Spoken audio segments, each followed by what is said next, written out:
อ๋อมันก็ต้องปลดอันนี้ก่อนใช่ไหมก็ต้องวางสายก่อนใช่ป่ะเจ้าก็จ้าก็อยู่ในสายโทรมาได้เนอะจ้าจ้าก็อยู่ธรรมะคก็ลายเครียดฮะอยู่ด้วยกันอยู่กันได้นี่ก็อยู่ตัวกันอยู่นี่ก็ได้เหรอรอบพี่ว่าได้ก่อนโทรแปลงก่อนเจ้าได้โทรแปลงก่อน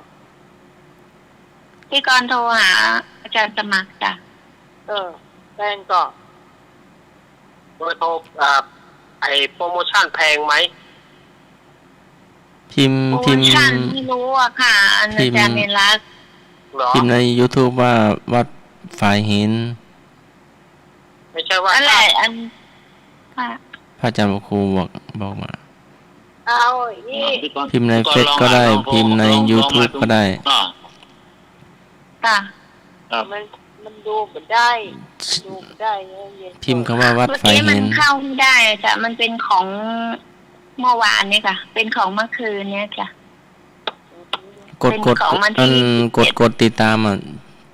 จะเป็นตัวแดงๆตัวหนังสือขาวๆอ๋อจ้าเดี๋ยวกดตัวใหม่เนาะจ้าเดี๋ยวไปฮับใหม่เดี๋ยวจะให้ท่านสมัครไปฮับเอาจ้ามันก็ได้จ้ะเจ้าจ้าครับเพลงสุดท้ายบางช่วงก็เหมือนกัน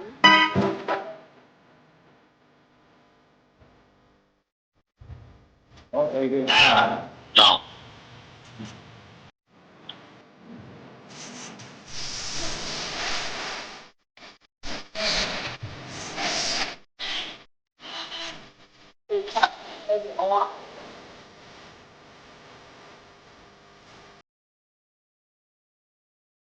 วางตั้งโอเลยนี่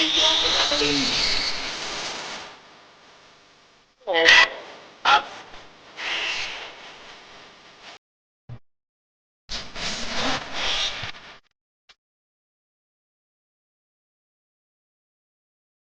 อยู่ตั้งไปละ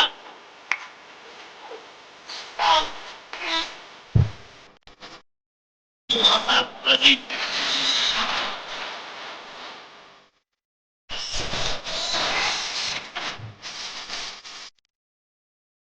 มัน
บัญ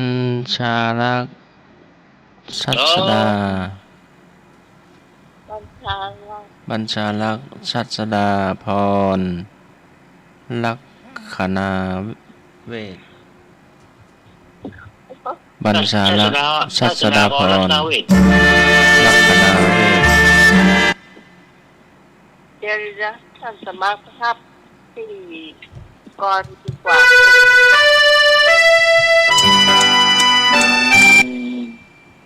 ทัศนาพรทัศนาเวท ดาวพรลักษณะ ท่านสมัครเป็น บัญชาลักษณ์ผู้รองชัชดาพร ลักขณาเวทต้นฉบับเดิม ค่ะนมัสการค่ะ เจ้า ฟัง ก็จ้าอยู่ในสายแล้วค่ะมาแล้วตะกี้เพลงจิ้มได้ยินเนาะได้ยินแป๊บหนึ่งจ้ะ เพลงอะไรอ่ะ เพลงอยู่ห่างกันคนละทิศใช่ไหม ครับ เป็นทารักดีกว่ายังมันใจคิดชอบกันใช่ป่ะ ครับ ไอ้ชา ใช่ใช่ใช่ ยังไหนฟังแล้วมี ท้องแล้วแม่นแล้ว บัญชาลักษณ์ จำชื่อเพลงไม่ได้หรอกขายหนุ่ยตั้งนานแล้วเขามาก ผมเพิ่งมาได้ยินเนี่ยพี่สมัยบอก เหรอ ครับ ผมผ่าไป นะ ผ่าไป บอก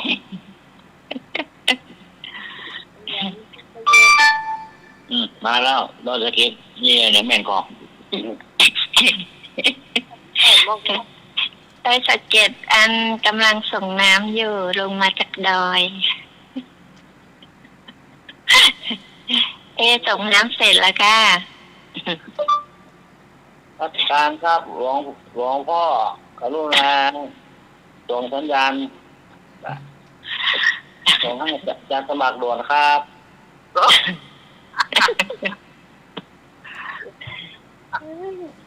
ภารกิจเสร็จยังครับ เนี่ยรายการธรรมะเทียบตัวจริง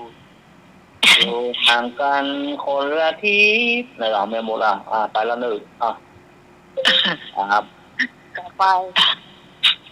ต่อไปอยู่แต่ว่าเขาฟังเพลงยังไม่ได้จ้ะ นั่นเหรอจบแล้วหน่อเพลงรายการโจหน่อ จบจ้ะ ฮะ จบ จัง จ้ะ จังเราจะว่าว่าเพลงสุดท้ายเราจะ เจ้า นั่น จะ ยาว เจ้าละเจ้าในโมซีแล้วหรอ ดูพระอาจารย์ก่อนเนาะ ครับ จะเห็นขึ้นว่าเพลงสุดท้าย จากเพลงสุดท้ายละถ้ามาเจอเองก็เปิดต่อละค่ะ ก็ดูก่อนเนาะเพลงสุดท้าย สุดท้ายละเนาะ พิมพ์คำว่าวัดฝ่ายหิน พิมพ์ในเฟซก็ได้พิมพ์ใน YouTube ก็ได้ ครับ เพลงสุดท้าย บัญชาลักษณ์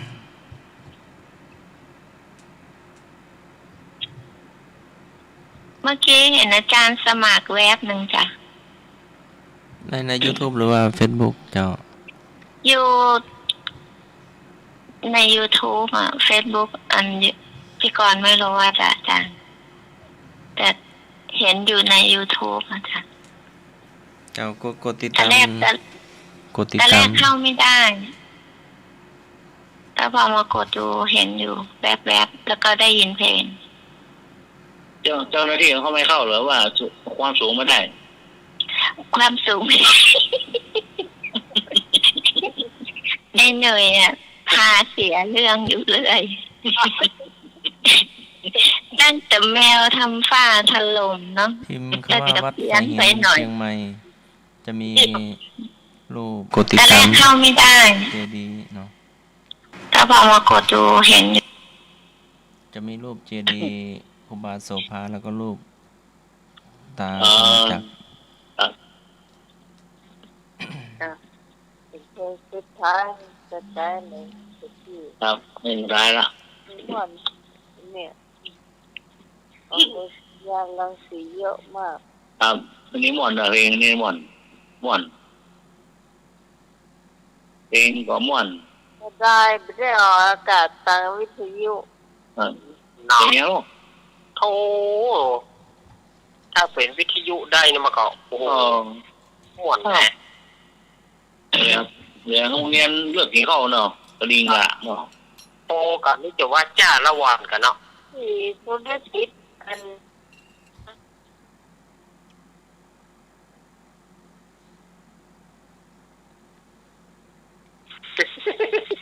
รับจะรับเอ้ยมีคนส่งมา เนาะ สิเลย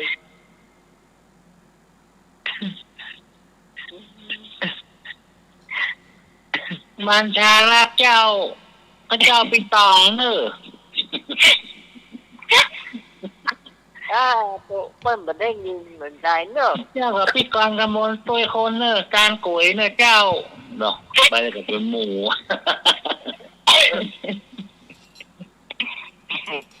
เล่าฟัง พี่พรประชานีกับตัวเนอะพี่พรตัวน้องตัวเนอะ ไอ้เนย ครั เล่า บ ฟังเต่าตังหลัง เดี๋ยวเวลาเขาโทรออกถ้าเสาร์อาทิตย์หน้า พี่กรณ์จะบอกละไอ้เนยเล่าเขา โอ้ประตูเนอะเองนี่หมดนะอย่า คืนพวกโทรมาถามเนาะไม่มีไลน์หรอก เจ้าแม่สมศรีก็โทรมาถามเนาะ ครับนะ นี่ก็ยายพรเนาะ ครับ เจ้าพรถามทุกวัน ยายพ่อถามอย่าพอหลังวันนะ โอ้นี่แฟนพันธุ์แท้แท้เลย มันต้องยายเครียดนะยายเครียดนะอีหรอ โดโอ้โดมีพลังนะเนาะ อยู่มาได้ฟังมันเป็น แต่วานพี่กรณ์ยังได้ยินเนรรักบอกไม่ใช่เหรอจ๊ะ ครับ ยายพรไฟฟ้าดับใหญ่ว่ะได้ยิน ฟังที่แม่ขยันเนาะ จ้ะ ที่แรกเดี๋ยวนะ ก็บอก หลัง แต่ว่าบอกแกแล้วแปลว่าแกบัดได้ฟัง เออ แกบัดได้ฟังแกไปฟังคืนหนึ่งแล้วแกซ้อหาสี่ ครับ เฮาก็บอกผ่านทางแม่ขยันโมเดิร์นเรดิโอ ครับ แล้วก็ตอนสักจะใดเนี่ย3 ทุ่มกว่าเพราะก่อนเข้ารายการที่แกโทรหา อาจารย์สมบัติ อ๋อ น้อยยังสถานีไปน้อย ครับ ท่านนี่จมน้ำมีเขาท โอ้ก็ อันนี้จมนะ ำ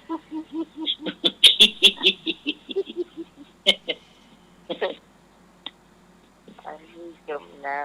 โอ้ ำตอนจะเปิด YouTube ไม่เป็นนะจ้าอันเด็กชายนนท์ โอ้ เปิด YouTube เป็นเนี่ยเธอ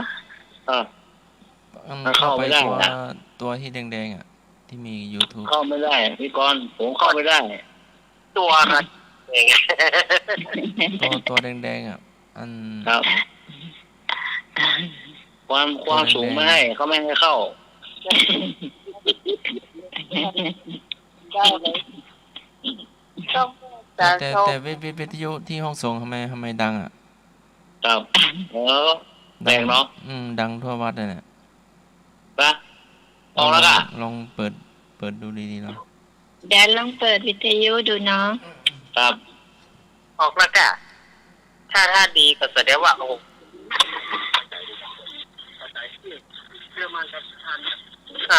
ก็มี ส่วนใจเรื่องไข่บนนะต้องบอกไปตัดจิ้งซี่ก่อน โอ้ยพ่อเนอะเจ้านะ ไม่มีอะ ไม่มี อืม แม่บัวลอย แต่ แม่บัวลอย วิทยุห้องส่งดังอะ ตากันดากันตัวพ่อเนอะ กระดาษนิดหน่อย ครับ เป็น แม่บัวลอยเข้าซอย ซอยแม่บัวลอยตากันด้านฮั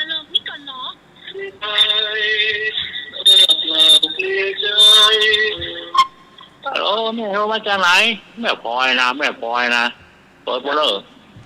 จากไทยไทยต่างชื่อเนิน ที่แต่ว่าหนองกายอะจ้ะ ครับ เป็นวัดพระหินนั่น อ๋อ ที่แต่ว่าหนองกาย ครับ กายน้องกายไม่แตงเนาะ จ้ะหนองกายไม่แตงนะจ้ะ อืม สันปะยางนะจ้ะ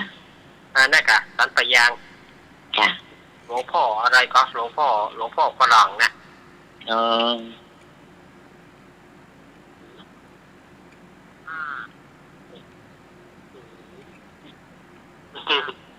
4 ทุ่ม ครับแม่วอนปลาเศร้ากับตัวไอ้บนนั่นนะโตไก่นั่นนะเนาะ ก็ไก่นะครับ ไอ้เนย ครับ อันก็ไก่บอกว่างองูตาใสมากๆนะจ๊ะ ครับ โอ้แต่ แต่แสมันมาเคาะเราตัวมันมาเข้าฝันเราเดือดร้อนวะ งง น้ำลงไปหมดแล้วไม่ใช่เหรอ ครับไปแล้วครับเหลือแต่นู่นน่ะเหลือแต่อะไรไม่รู้อ่ะมีแต่มีหมี1 ตัวหมีน้อยมีมีหมอนข้าง1 อันมีขวดน้ำมีหลายอย่างทิ้งไว้เราหัวเราะ ของเด็กทั้งนั้น ครับ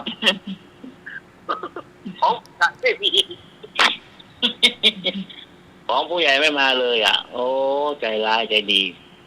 ของเด็ก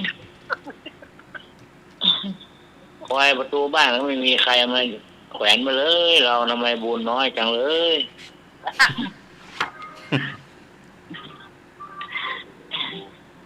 บางที่บางบ้านนี่โอ้แขวนมาหน้าบ้านแล้วสบายแล้ว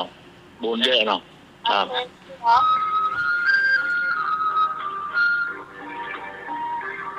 หืม เพลงอ่ะ เพลงมาแล้วครับ อันนั้นเพลงดาวมายุรีได้ยินอ่ะเสียงของน้องใหม่ไม่ใช่เหรอแล้วเสียงได้ยินเพลงที่ของใครอ่ะ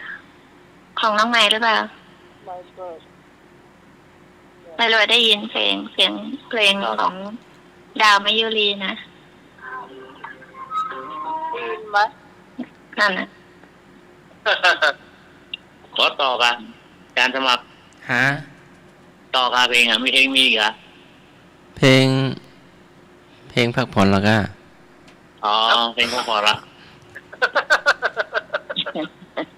เพลงพักผ่อนแล้ว ก่อน อะไรได้ยิน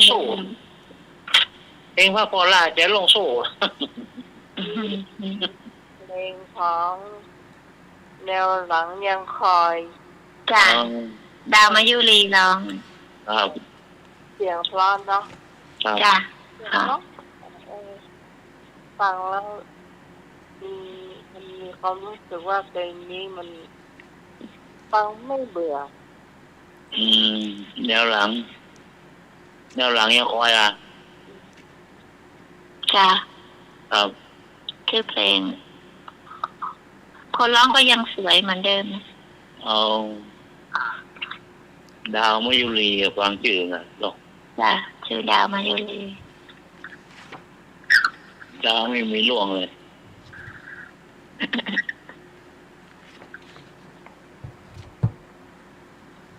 สู้ดาวโลกไกลไม่ได้หรอกเนาะ ดาวลูก ดาวโลกไกลฟังเท่าไหร่ก็ลึกซึ้งเนาะ ไอ้หน่อย ครั ไอ้ บ หน่อยก็ส่งลูกเป็ดไปหาอาจารย์นิพนธ์ ป้าไปหอดโดนไปหอดโดนการเทศอ่ะเมื่อใดก็ลูกเป็ดมาโชว์น่ะ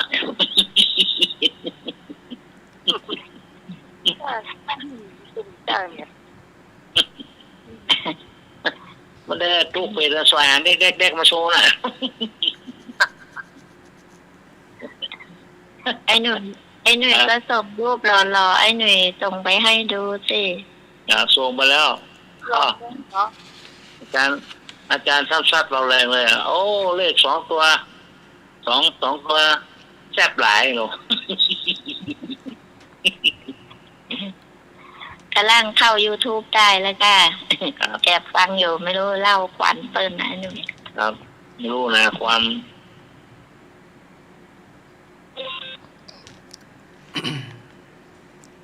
ดูพระอาจารย์นิพนธ์เนาะวัดพระธาตุดอยสะเก็ด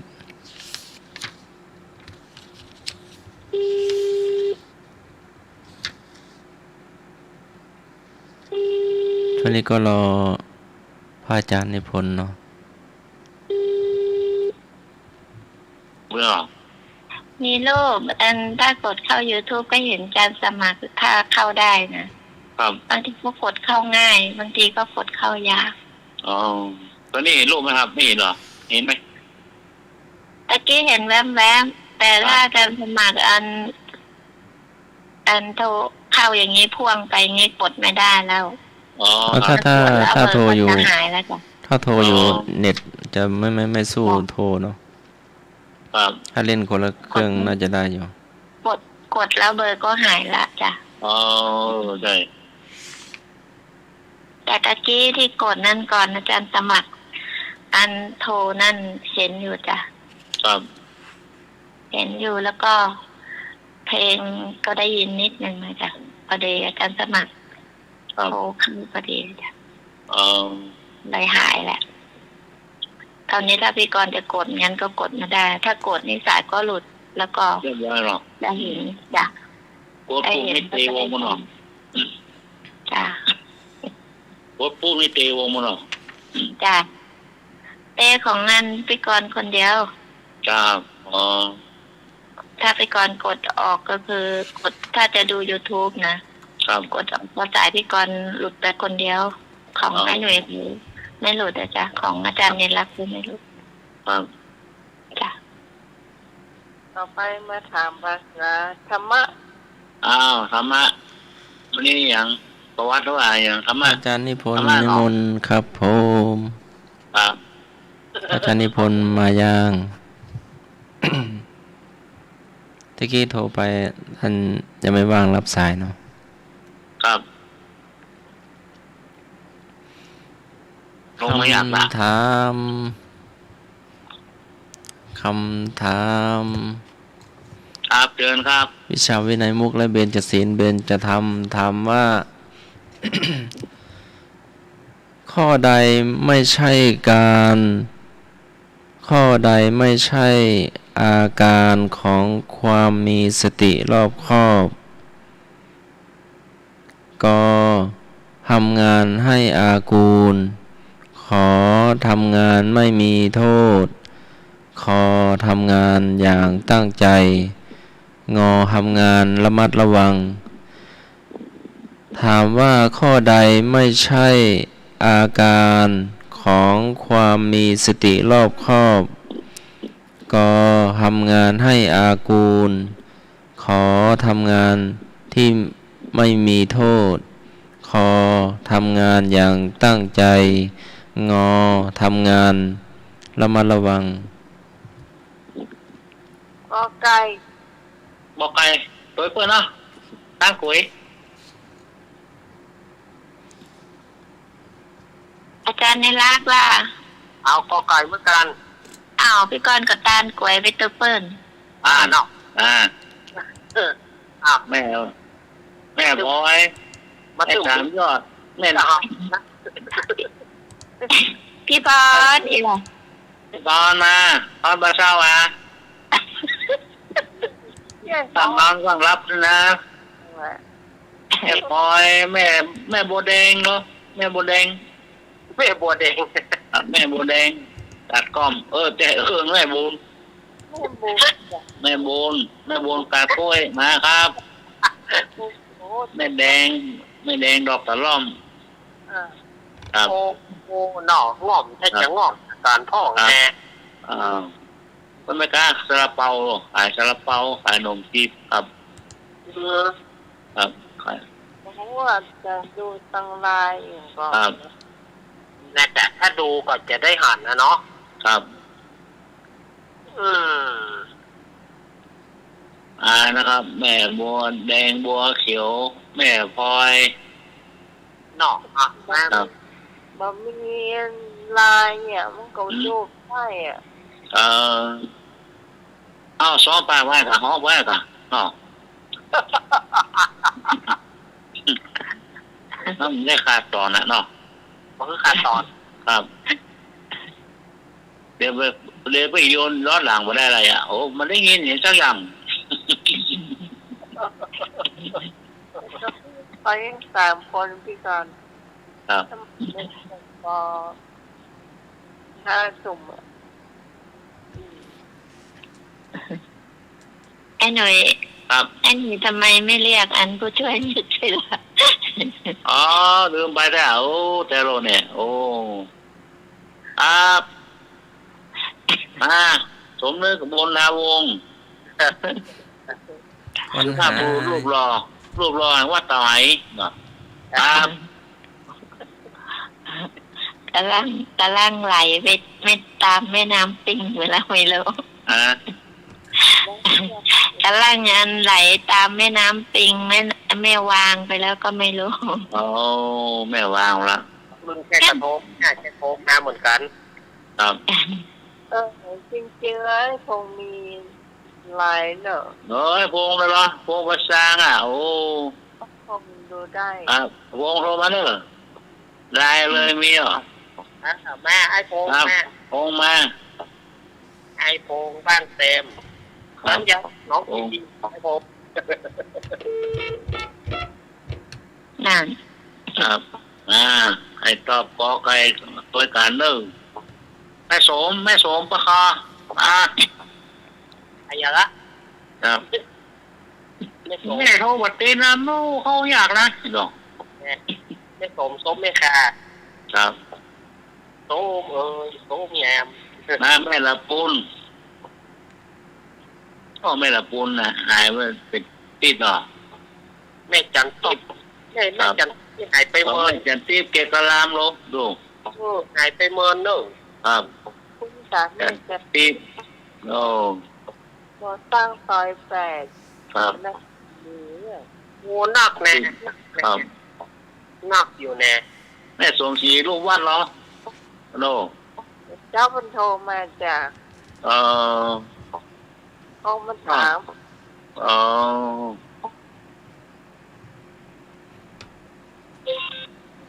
แม่สมศรี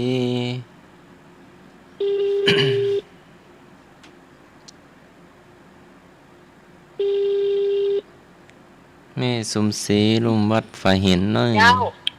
มันจมน้ำเจ้า เจ้าแม่สมศรีอยู่ในสายเด้อ เจ้าว่าไหนเจ้า ครับแม่เอากออย่างกออย่างวะ เมื่อคืนว่าวันนี้บ่มี อ๋อ วันนี้ไอ้วิทยุเสีย อ๋อ ใช่มันจะวิวเสียน่ะ อย่างรถสถานีอ่ะ อ๋ออย่าครับโทรวันนี้ก็ได้เนี่ยเพิ่งมีรายการเนาะแม่ขอใกล้เลยครับ บ่มี อ๋อ เจ้าโทรถามท่านอาจารย์สมมาว่าเพิ่นบอกว่าน้ำเข้าสายอ่ะ อ๋อ ไอ้หน่อยพูดเขาถูกๆเลย ค่ะ แต่ว่าตอนนี้กำลังออกใน YouTube อยู่จ้า อ๋อแม่ออกใน YouTube อยู่ครับน้องลายเนี่ย เพิ่นจะไปทุบได้ของเพื่อนร้านเก่าอ่ะ อ๋อแม่โทรเข้าฐานนี้ก็ได้เหรอฐานนี้ครับแล้วฐานนี้เนี่ยโทรเข้ามาตายบนออกเดี๋ยวนี้ก็ธรรมะเหรอครับ อ๋อสถานีดีแล้วจ้ะ ครับ บ่มีแม่ เหมือนที่ฐานนี้วิทยุมันดิฐานนี้วิทยุมันบอกได้แม่ แล้วเพิ่นโทรมาสถานีไหนยังไม่ได้ออกซื้อเช้า มันออก อัน ได้ นี้ แม่ อาจจะหนุ่ยนะเด็กดีแข่งละหูเรื่อง เมาหัวละน้ำท่วมน้ำนองไม่อย่างมันใส่เตื้องใส่เบิ้งนะ พวกนัดก้อยหน่อย ครับนักแกครับ นะเนี่ย ครับ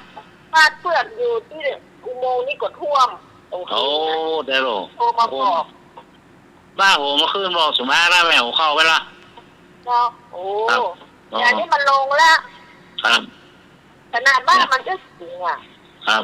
ใจมันน้ำท่วม2 วันแต่ว่าน่าใจเจอแต่เพิ่งนะน้ำอยู่กับร่วงกับรอยอะไรอ่ะ เนี่ยก็ไม่ได้ไปขายของ2 วันลงเขาไม่ออกมาขายทางก็อย่า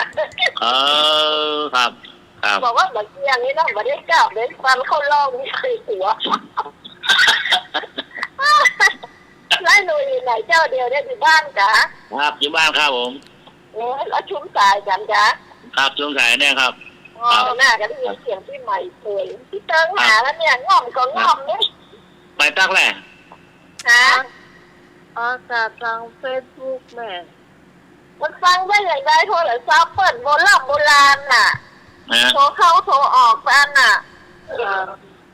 ต้องพวกจูงลูกไปนะไปโชว์ให้แม่ห้ามเลยอ่ะอย่า เบาพี่ขานเดี๋ยวเชื่อทางขนาดนั้นใจอันเนี้ยดีร้ายเลย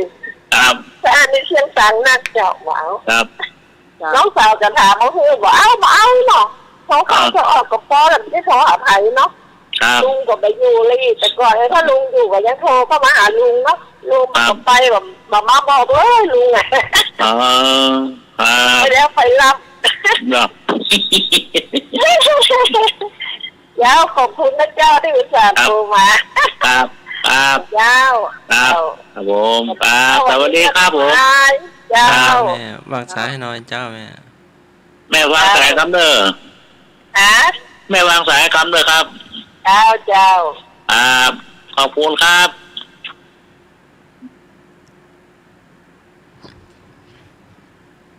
พี่กอน จ้า อันว่าที่อู้หน่อยเนี่ย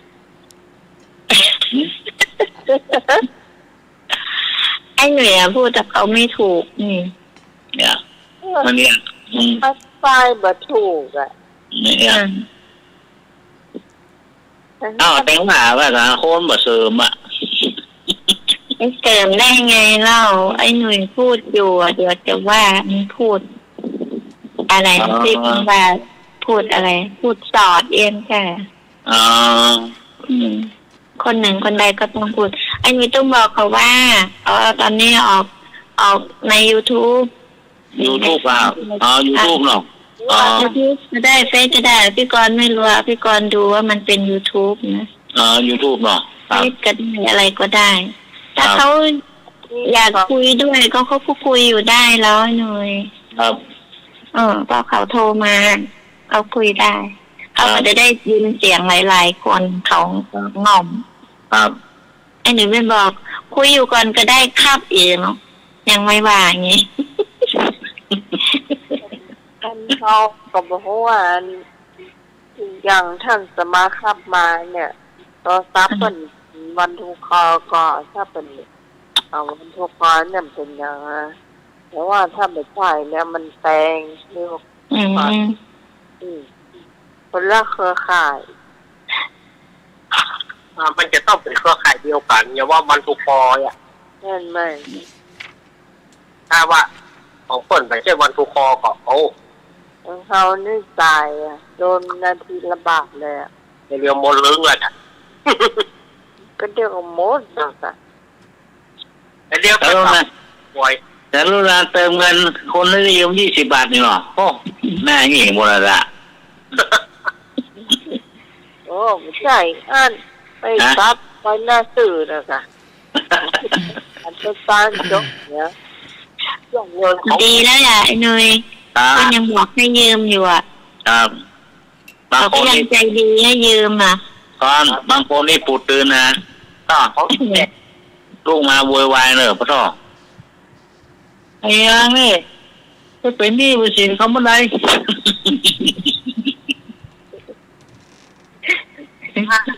ถ้าเป็นของพิเศษจะเป็น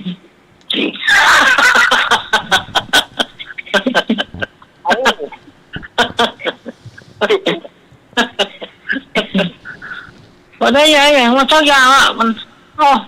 เอาไปเป็นหนี้เพิ่น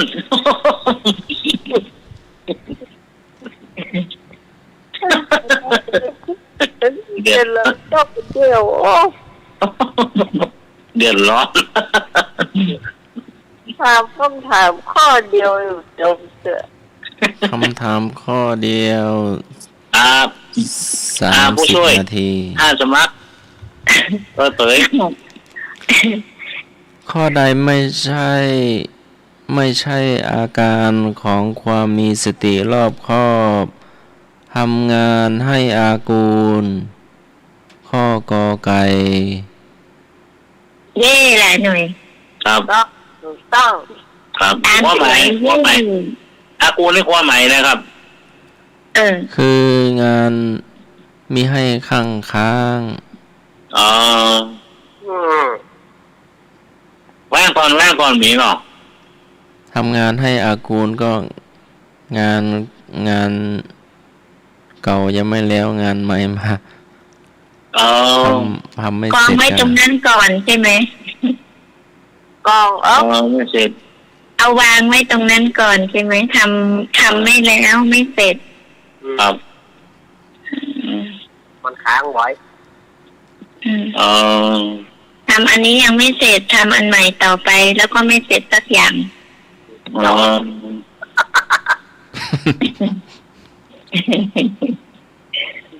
อ๋อ ก็ต่อไป อ้าวข้อต่อไปค่ะ ข้อต่อไป ถามว่า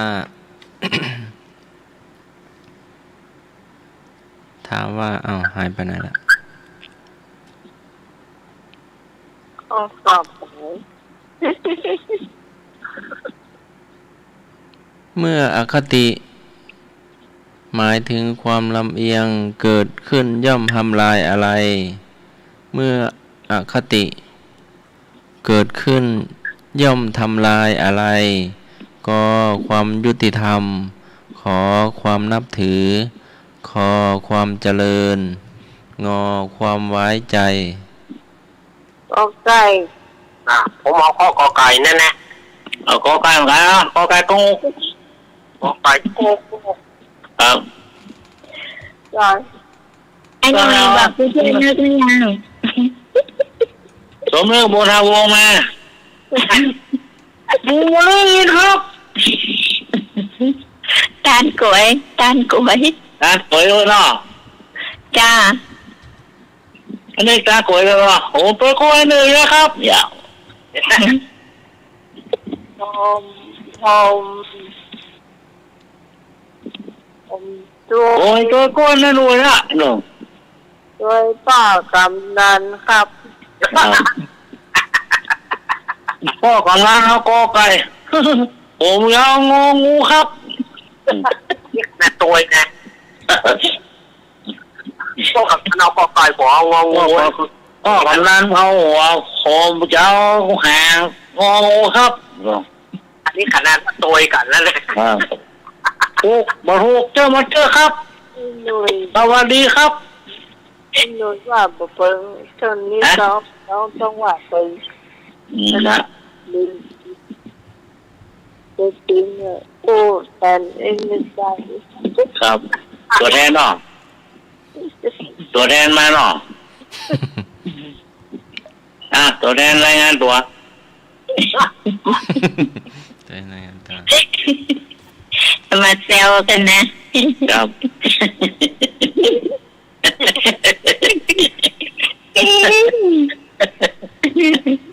หน้าให้มันเหมือนอ่ะนะ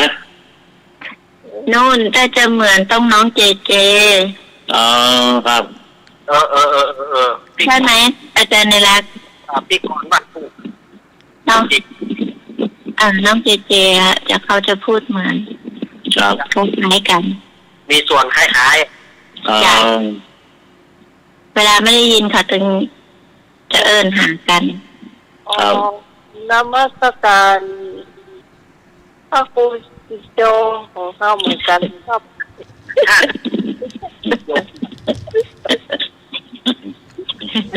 จ้างได้200ยังต้องอู้ไปได้เจ้ะ ๆ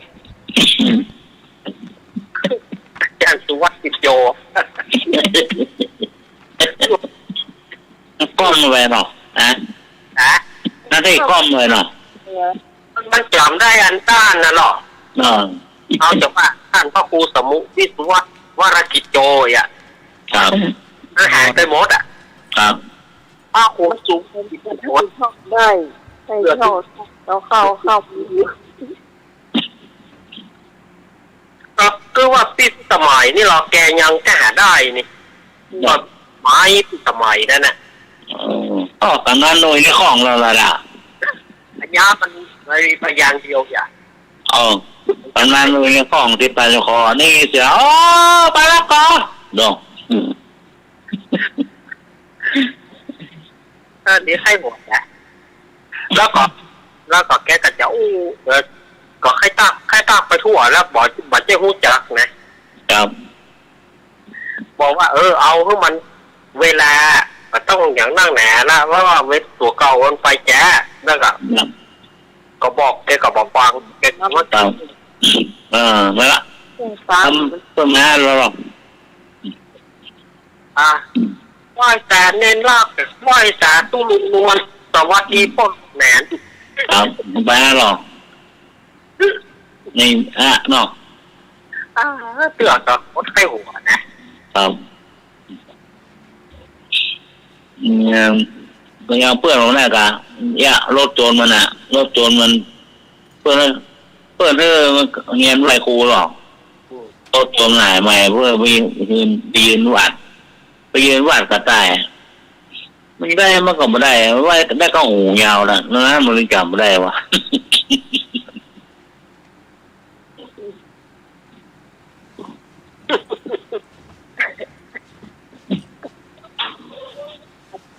วัดกับหูกระต่ายวัดกับหู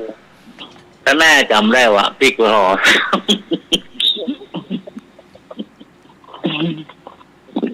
จะหาปุ๊บ จะเลยค่ะ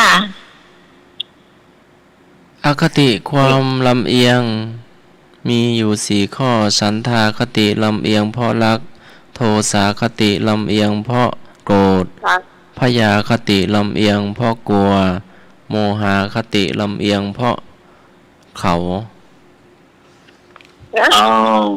ข้อที่ถูกต้อง จัดหนึ่งเนาะเมื่ออคติเกิดขึ้นย่อมทำลายความยุติธรรมกอไก่ อยู่แล้ว อค เหนื่ ติ อยยกมือ ดังที่ได้ ถูก กล่า ต้อ ว ง มาตะกี้ ถูกต้องมันจะมีเลิกหรอกตา เดี๋ยวท่านสมัครเดี๋ยวพี่มีความเข้าใจน้อยหนึ่งหนึ่งก็คือฉันทาคติโทสาคติระเมียงพ่อชาโมหะเรียงพ่อหลงพยาคติระเมียงพ่อกลัวแต่ที่ระเมียงพ่ออย่างเป็นเหตุ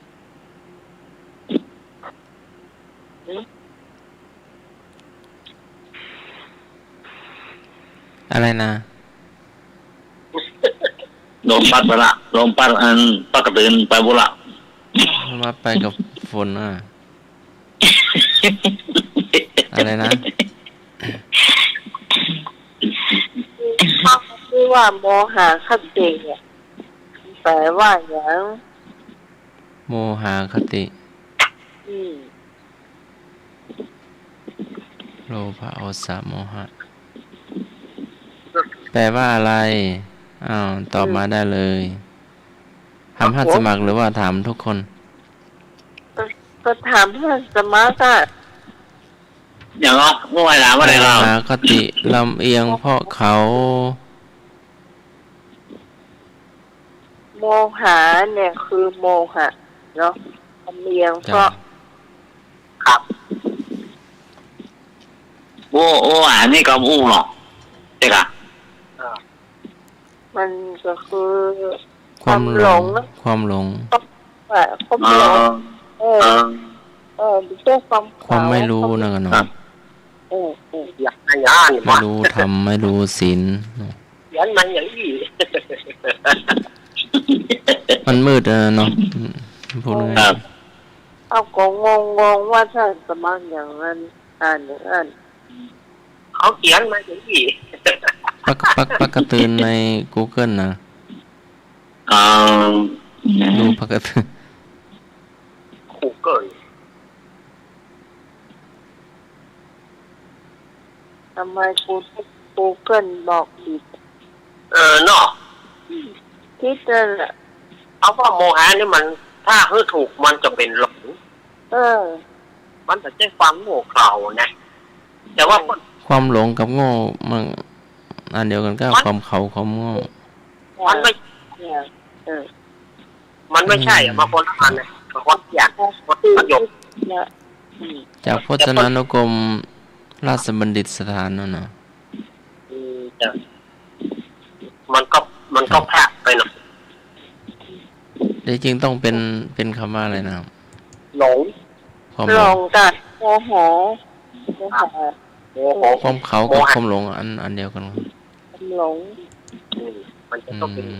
แต่ว่า ก็ไม่รู้นะ มันก็คืออย่างโลภะโทสะโมหะเนี่ย เนี่ยจะแปลว่าอย่างไรอ๋อ นะความโลภโกรธหลงนะ เนี่ย มันต้องมาลงตัวนี้ไง เนี่ย ก็ดูปักกระตือน3-4ปักกระตือนแล้วนะ ท่านสมัครแปลอาจารย์ปริญญาโทห้ามมาได้ปริญญาโทสักใบจ้ะไอ้พิเศษเนี่ย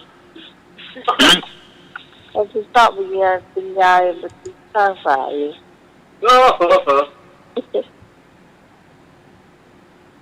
มีอารมณ์อ่ะ เอาไม่จันตาวาบ่ จะตะวาสูงกว่าเนาะ อืม ต่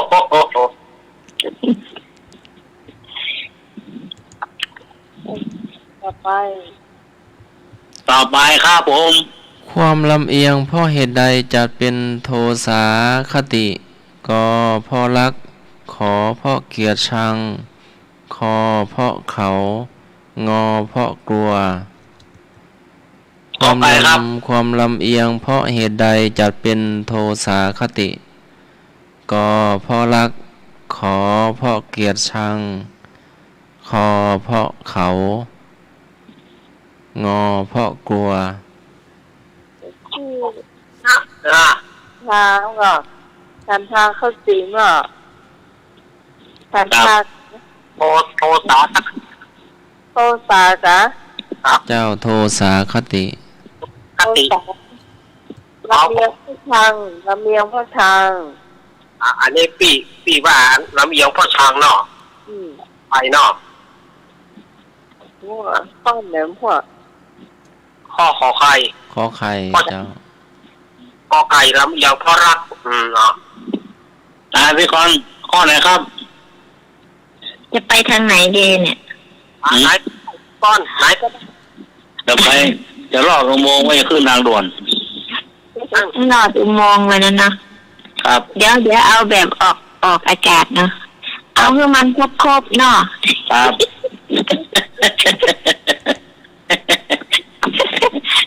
ถูกไม่ถูกก็ไม่เป็นไรเนาะเนี่ย ครับ เอ็นดูมันเนาะเอาครบเอาพอควายเขางงอีก โอ้ โอเค กันเนี่ยเป็นเนี้ยชั่วโมง ขอกอไก่ทุกคนเราคอควาย จ้ะเอาไหนเอาขอไข่ได้ไหม ต้องหมายขอไก่ อาจารย์นิรัตน์เอาข้อไหน กอไก่นั่นนะผมว่าไปตะกี้แล้วเหรอ ครับขอไก่ จะเอาตามเดิมนั่นนะครับ ถูก อาจารย์จะว่าข้อไหนดูไม่ใช่ค่ะโอ้ลืมไปก่อนว่าอาจารย์นี่คนตายโอ้ เอาเจ้าเอ๋ย เอาหมูย่างเอาหมูเปล่ามาขายส่วน เอาเปลี่ยนตัวเก่า การมันต้องลำเลียงสันทาในสันทาลำเลียงพระรัก ได้หรอ เนี่ยลำเลียงพระทาง อืมอ่ะมันไม่เป็นไร เออ ครับ รู้ไว้ใช้ว่าแบกหาม เป็นเลยโมหคติ ความลำเอียงเพราะหลง หรือลำเอียงเพราะเขา เอาโทษความโมหะ พี่กรณ์ได้จ้ะ ถามว่าความลำเอียงเพราะเหตุใดจัดเป็นโทสาคติ ตอบลำเอียงตอบเพราะเกลียดชัง อันนี้เหรอขอใครเหรอ ขอไข่ถูกตะกี้ขยายคำว่าโมหคติ ที่นำมาว่าตะกี้ นะเจ้าเหย นะ ลายละแถมลายละ ครับ อธิบายย้อนไปตะกี้เนาะ ครับ แต่คำถามว่าความลำเอียงเพราะเหตุใด ของนี่ว่า จะเป็นโทสาคติเนาะเป็นความโกรธเนาะความลำเอียงเพราะเหตุใดจะเป็นโทสาคติ เพราะเกลียดชังข้อขอไข่เน้อ ครับ เพราะเกลียดชังจะเป็นโทสาคติ น้ำไหล ถูกต้อง ตะกี้ย้อนไปอธิบายคำว่าโมหะคติ ได้ทุกอันเลย ปกติอันนี้ตรงตามที่นาหมายว่ามาอยู่ ครับแต่หรอมันลำเอียงอ่ะแล้วมันดึงมาแล้วหรอเนาะ ลำ ตัว เอียง ถูกตัวดีบดีอย่าง แฮม อ่ะโอ้มีท่าทุกเรา ทำไมเหรอ เยอะไปแล้วก็ อาจารย์น้องเล่าเพื่อนเอานิทานด่า เจ้าช่วงนี้ทานต่อกว่า ครับ มันยังเหลือเวลาแต่10 กว่านาทีได้อยู่เอาถวายเวลา อ่ะ ถวายเวลาจากสมัครไปแถมข้อหนึ่งอ่ะ ครับ มันเหลือเวลาเห็นทุกคน กาได้นออาจารย์สมณเณรครับ ลำเอียงเพราะกลัวตรงกับข้อใดกฉันทาคติ ขอโทสาคติ คอโมหาคติ งอพยาคติ พยาคติเมียพ่อกลอยตอบมาได้เลย จะตัวนาไหมก็ได้ เราเมียพ่อกลัวก็คือพยาคติ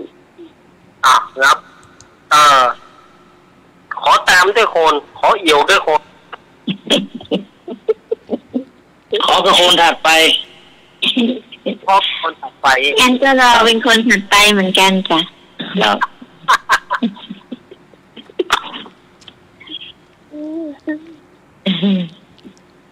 จะรอวันนั้นวัน ไม่ใช่เราเป็นคนถัดไปไม่ร้องแบบนี้ อยากจะขอเป็นคนถัดไปนี่จ้ะ เอา ไม่มากใช่ไหมฉันขอเธอเพียงเท่านี้ ขอไก่ขอควายงองูจบเนาะ ใช่ นะก็เขาเอาตัวกันนั่นหรอ จ้า ตัวกันไปปุ๊ก แล้วว่าถูกต้อง ถูกต้องแม่นจัน อคติแปลว่าไม่ควรประพฤติเนาะ ครับ ลำเอียงเพราะกลัวตรงกับพยาคติลำเอียงเพราะกลัวเนาะ ครับ ข้ององู งูเข้าฝันงูเข้าฝันทุกข้อไปทุกข้อ ถูก โอ้แต่ไม่กินกลุ่มเอาไหนแม่หมอ อ๋อ มันจึงมี เพื่อนไหนนี่พ่อว่าแล้วลอกตาป้าอะไรบอกกันเลยเหรอ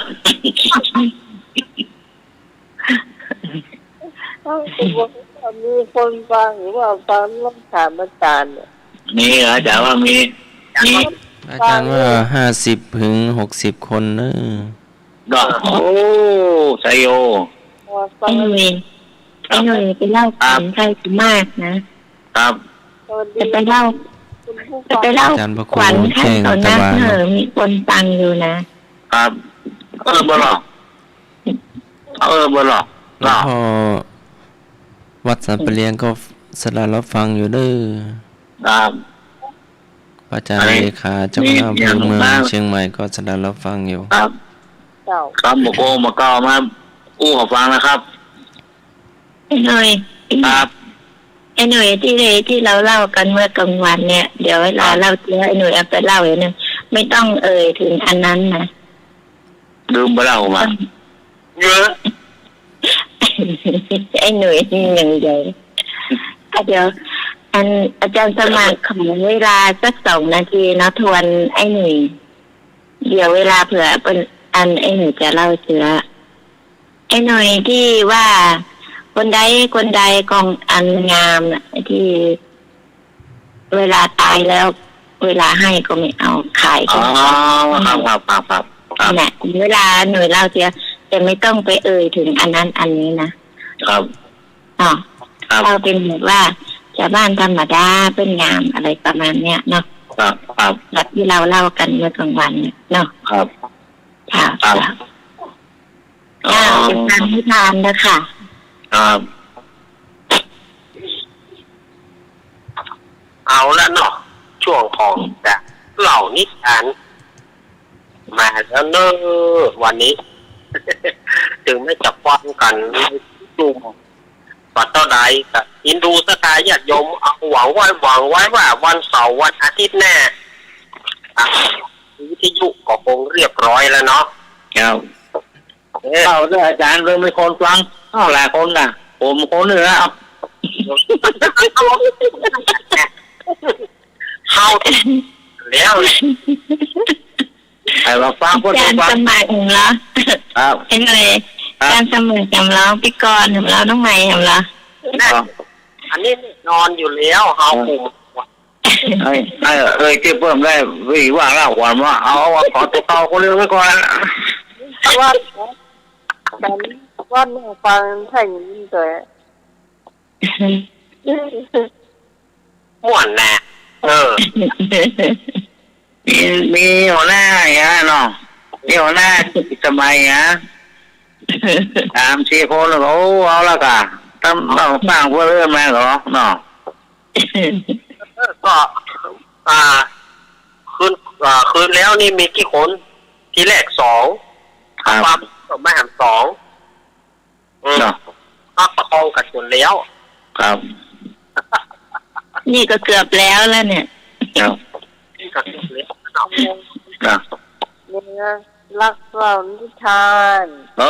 ลืมไปถือว่าครับอาจารย์โมครับ อ้าว ไอ้หนู มาถึงช่วงเล่านิทานในวันนี้เปิ้นเล่าอันนี้เป็นนิทานปลัมปลาเป็นนิทานปลัมปลาเรื่องโคนปะเต็มบาทเนี่ย มันเป็นจะได้เรื่องโคนปะเต็มบาทบางทีเปิ้นว่าไปแถมอย่างแต่อาตมาขอเลี่ยงไปเพราะมันออกอากาศ ครับ มันจะบางงามบดีบอกเรื่องของโคนปะเต็มบาทมีสมัยก่อนเนี่ยตั้งเหนือเฮาเนี่ยพี่กรบ้าจะไปเหี่ยวหาสาวเนี่ยเพราะว่าเป็นเป้าเป็นเตียวเป้านิดเดียวเหี่ยวสาวขึ้นหล่องบางทีตลอดทั้งคืนเนี่ยเหี่ยวสาวเตียว ครับ เลยมีคำว่าเป็นเป้าเป็นเตียวถ้าไปที่ไหนพ่อแม่สาวฮักกันยังแควนน้อยไปที่ไหนพ่อแม่สาวบ่ชอบก็ถ้าบ่มุ่นถ้าบ่ตื้อก็บ่ได้ สมัยก่อนไม่จะไปอี้หรอกอันนี้ก็เหมือนกันบ่าวไปเหี่ยวหาสาวจะเหี่ยวเมินจะได้บ่ว่ากี่ปีบ่ฮู้ จนถึงว่าพ่อแม่สาวตกลงตกลงฮักตกลงจะเอาเป็นเคยแต่ว่าบอกคือว่า ไปหาเท่าแก่ไปเอาพ่อแม่มาขอพ่อใจคนนี้ก็นำเอาพ่อแม่เท่าแก่ไปขอ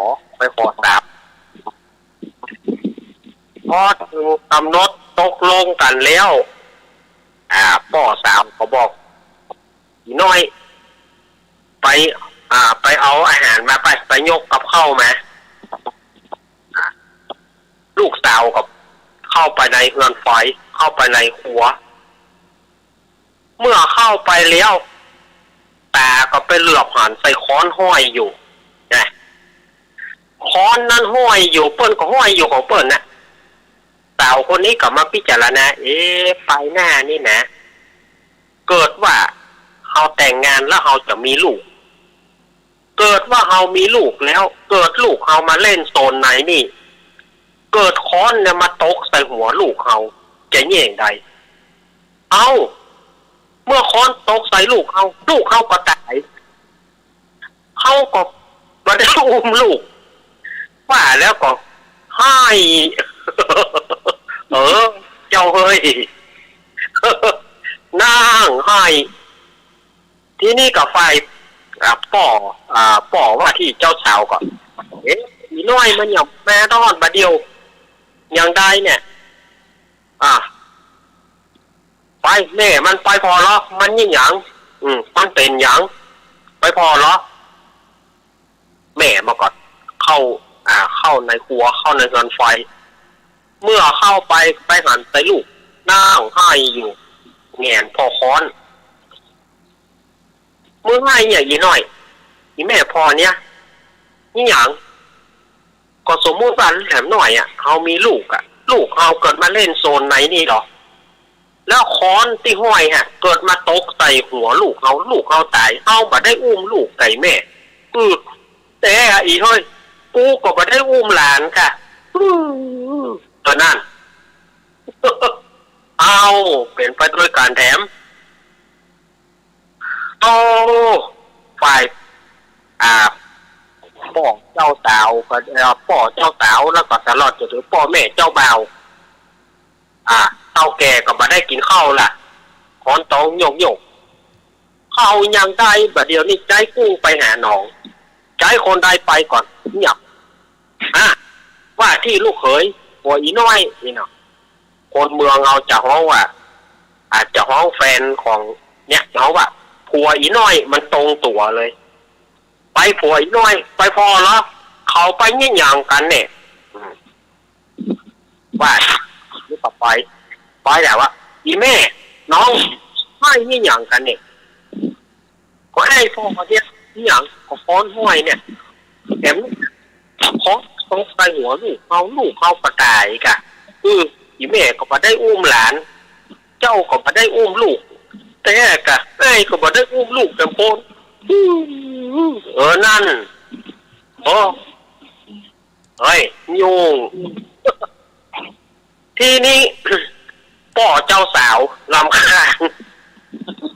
ได้แบบเนี่ยใจกู้ไปหาน้องใจคนได้ก่อได้เขาเป็นอย่างนั้นไอ้กระมดละกันนี่หรอเข้าก็ไปเล่นหรอยั่วหรอตายกระมดละกันเข้าไปพอให้แอกกันตู้ให้กันอะไรอย่างก็เล่าให้ฟังเจ้าเฮ้ยกูนี่ ลูกกับบะเต็มบ้านเมียกับบะเต็มบ้านลูกกับบะเต็มบ้านที่เราเหลือกูมาอยู่ละ กูจะไปละกูมาอยู่อยู่กับบ้านคนของเต็มบ้านกูมาอยู่ลูกหนีคนเท่านี่บัดกินข้าวกินน้ำเนี้ยหนีไปซ้ำไปหารคนไม่ยิงคนเท่าคนหนึ่งกำลังไล่งัวขึ้นหลังคาเอาฝ่ามือแป้นมือโต๊ะก้นงัวบะขึ้นแหละกำลังเงี้ยอย่างเดียวประเดี๋ยวนี่จะเอางัวขึ้นหลังคา เอาขึ้นหลังก็จะเอาไปกินหญ้าปกบนหลังคานี่จะเอางัวขึ้นมันบ่ขึ้นจะเอาเฮ้ยแม่เฮ้ยพอเอาเป็นคนอย่างใดเนี่ยเป็นคนบัดเต็มบ้านเต็มแทบจะได้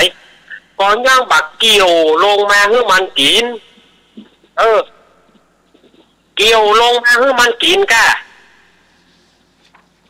จะเกี่ยวแต่ใดก็ได้เหรอแล้วมันเอาขึ้นมาก็เดี๋ยวมันก็หักหมดอ่ะไปแล้วเนอะไปแถมด้านหนึ่งก็ไปหันใส่พ่อใจคนหนึ่งกำลังนุ่งเตียวแบบพิสดารนุ่งเตียวแบบพิสดารจะได้คือเอาเตียวแขวนไว้กับเก้าอี้แล้วกระโดดเข้าใส่เตียวเพื่อจะให้เอียวเตียวซุกมันต้องได้ใส่ละพอกระโดดปุ๊บจะให้เตียวซุกเข้าเอียวนี่อย่างเนี่ยนุ่งเตียวโอ้ยไอ้เอ๋ยพอมันจะไปได้อย่างได้ก็ไอ้เนี่ยบอกเอาขาเข้าซุกเอาขาเข้าซุกมาตีจะซุกอันนี้ไปกระโดดก็จะให้เตียวเข้าซุกเนี่ยมันจะไปมีได้อย่างไรคนเต็มบาดไปแล้วเนอะเนี่ยไปนี่คนหนึ่งนั่งให้อยู่ปากน้ำบ่อไอ้นี่อย่างเนี่ยหมวกตกบ่อหมวกตกน้ำบ่อแล้วให้อย่างเผื่อว่าหมวกจะได้ยินมันจะได้ลอยขึ้นมาถ้าตายแยกโยมเฮ้ย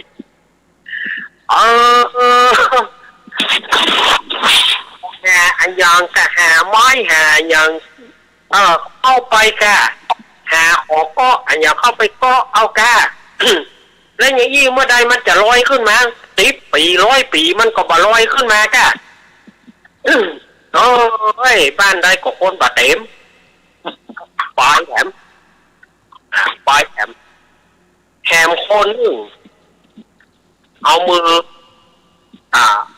อซุกในโอ่งเกลือแล้วก็เกาะโอ่งเกลือเข้าเต็มมือแล้วโผล่ใช้เอามือออกมาได้ถามว่าให้นี่อย่าง โอ่งเกลือขับมือนี่อย่างนั้นเนาะก็เป็นว่าจะเอาเกลือย่ามเอาเกลือเต็มกับมือแล้วมันขำโอ่งแต่ว่าจะเอาก้นโอ่งเนี่ยตอกลงเจ้าเฮ้ยก็เอาอย่างนี้คว่ำโอ่งลงเทลงแล้วจะเอาตาใดก็เอาไปบ้านใดก็คนบาดเต็มบ้านไปบ้านใดก็คนบาดเต็มบ้านเอาปลามาเขาก็บาดเต็มบ้านแทนที่เขาจะไถนาได้เป็นหลายห้อมเขาก็กลับมาป้าคนบาดเต็มบ้านเขาก็บาดเต็มเหมือนกันปลามาติดคืนบ้านเขาเนี่ยประธานใหญ่มันแน่นะคิดว่าจะได้นะเป็นว่าคิดว่าตัวเก่าเต็มถ้าหนอเอาปลามาตัวเก่ากับบาดเต็มมาไปป้าใส่คนหน้าหน้าก็บาได้ถ่ายละควายอยู่กลางโต่งกว่า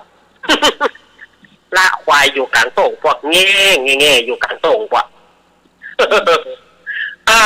เรื่องนี้จะแต้บะแต้บอกเนอะคนเล่ามาอาตมาก็เล่าไปเนอะ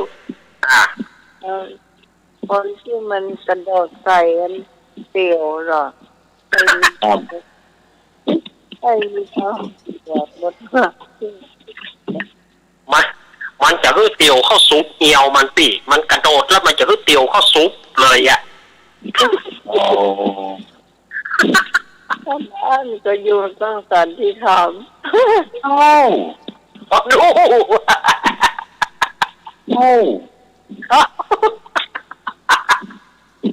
มือเนอะเราวิ่งสเกียวข้างหน้าก ระโดดใส่เตียวครับพี่กรฟังออกไหมพี่กรอธิบายหน่อยอธิบายให้พี่กร อาจารย์สมัครดีกว่าเนาะ จ้ะ มีคนมีชายไปขอหญิงชายไปขอสาวใช่ไหมทีนี้ก็บอกว่าให้ลูกสาวมายกอาหารมา เอาแบบย่อๆที่ ลูกสาวก็ไปก็เห็นค้อนอีกหน่อยค้อนก็ตกมาถูกหัวลูกเราก็ตายร้องไห้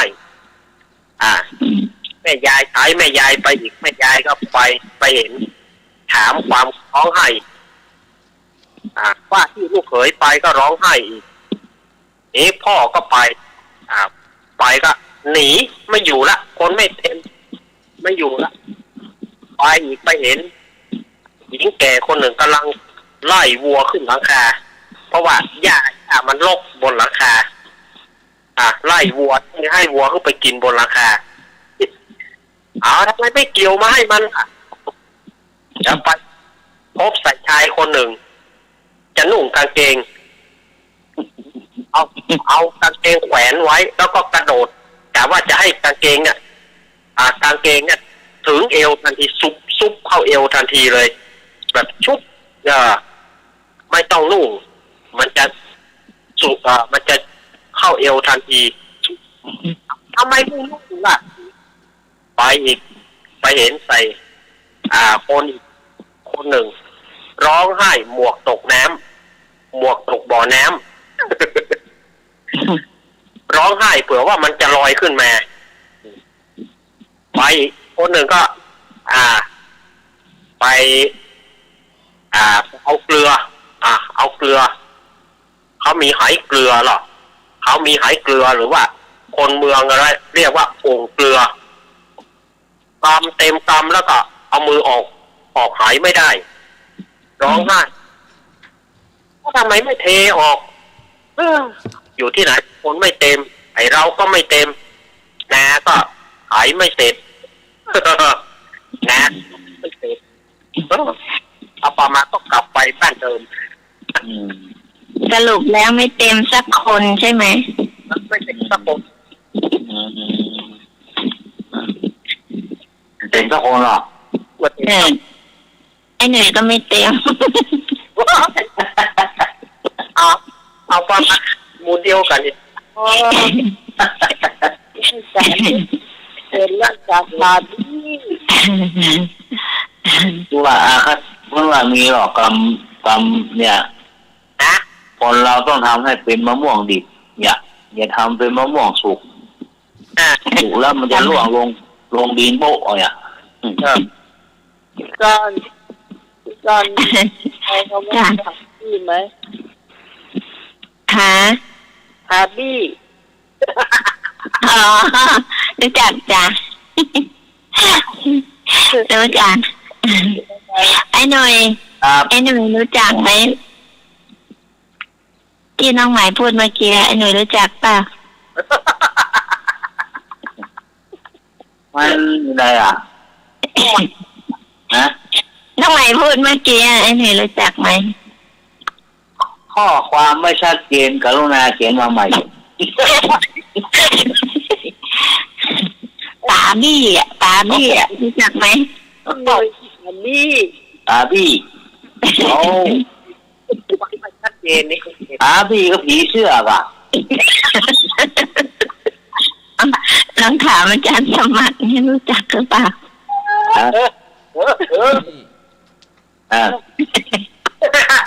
ก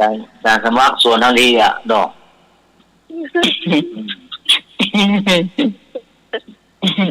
เอานี่พวกไปนี่ขนุนสุกปุ่นแล้วก็ฮันโลก็ล่ะ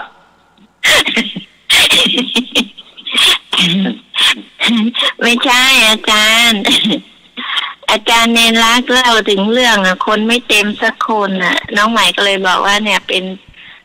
ป่าบี้อาจารย์ลองกลับจะได้จ้ะกลับคำพี่บ้าพี่บอกพี่บ้าพี่บอพ่อจะบอง ไปละถูกต้องอยู่บ้านบอก ไม่ต้อง ครับไอ้ประโกนไล่หวยคนไล่เนาะ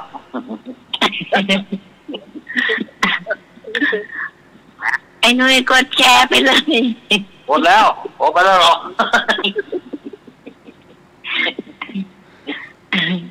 ก ดรัวๆเลยไอ้นุ้ย ครับกดแล้ว อาจารย์เราเก่งแล้ว ครับ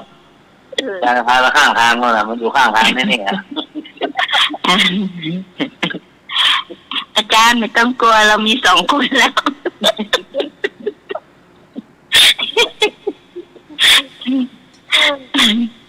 หนูไม่ยอมหาว่าเราเป็นบ้า แม่ ไอ้หน่อย ครับ ถ้าอาจารย์นิพนธ์เข้ามาอีกองค์นึงนี่หนักครบเลย ก่อน เขาไม่มากับเราแล้ว พี่บ้าที่ไปฟ้ เขา อนนี่ เข้า นะ ไม่ได้ ครับ เข้ามา เขา จาก เข้าไม่ได้ ไม่ถึงเกณฑ์ เข้าเกณฑ์120เขาไม่ถึงเกณฑ์ อาจารย์ทุกคนมาเนี่ยผมทุก นะ ค พี่ น กรณ์กำมลกันนะใส่รองเท้าสูงขนาดนี้เข้าเก็บใต้เลย เกือบถึงใช่ไหม ครับให้ถึงทำไงถึงเยอะเอาว่ะนี่เนาะ ได้ยิน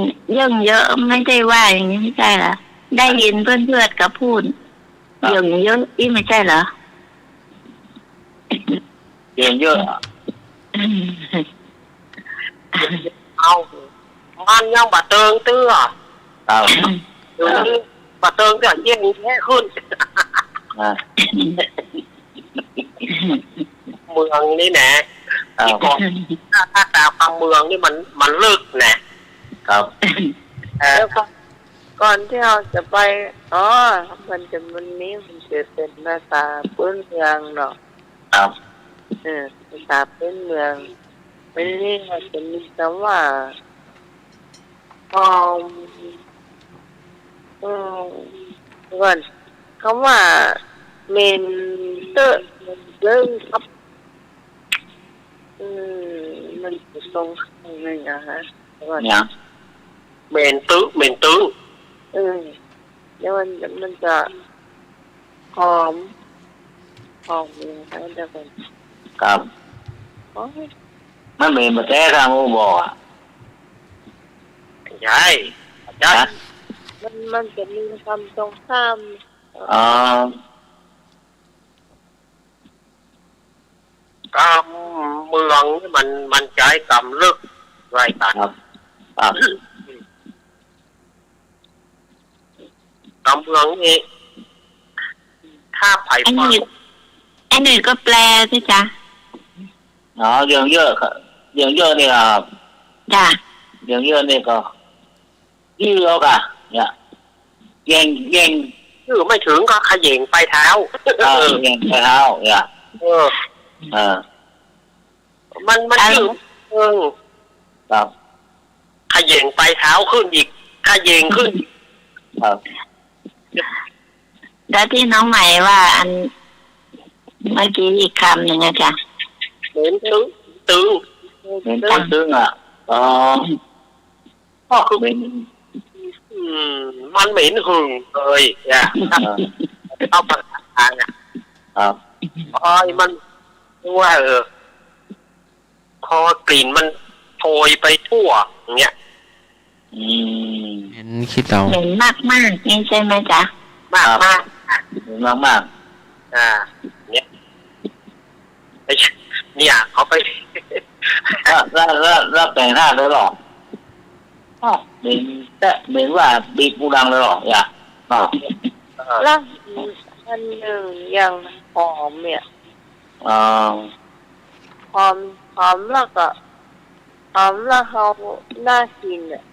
คนว่าเนี่ย ฮะ หอมแล้วชวนให้อยากจะกินอ่ะ อันหอมเนาะมันก็แปลได้หลายอย่างบางคนก็บอกว่าอุ้ยนะหอมตึ้งเลย คือเมื่อหอมทุเรียนเนี่ยโอ้ หอมทุเรียนเนาะ ครับ ไม่ใช่ว่านี่หอมธรรมดาไม่ได้กินด้วยนะ อืม ก็เจ็บเขาเรียนมาหล่อขอโทษด้วยกัน นะโอ้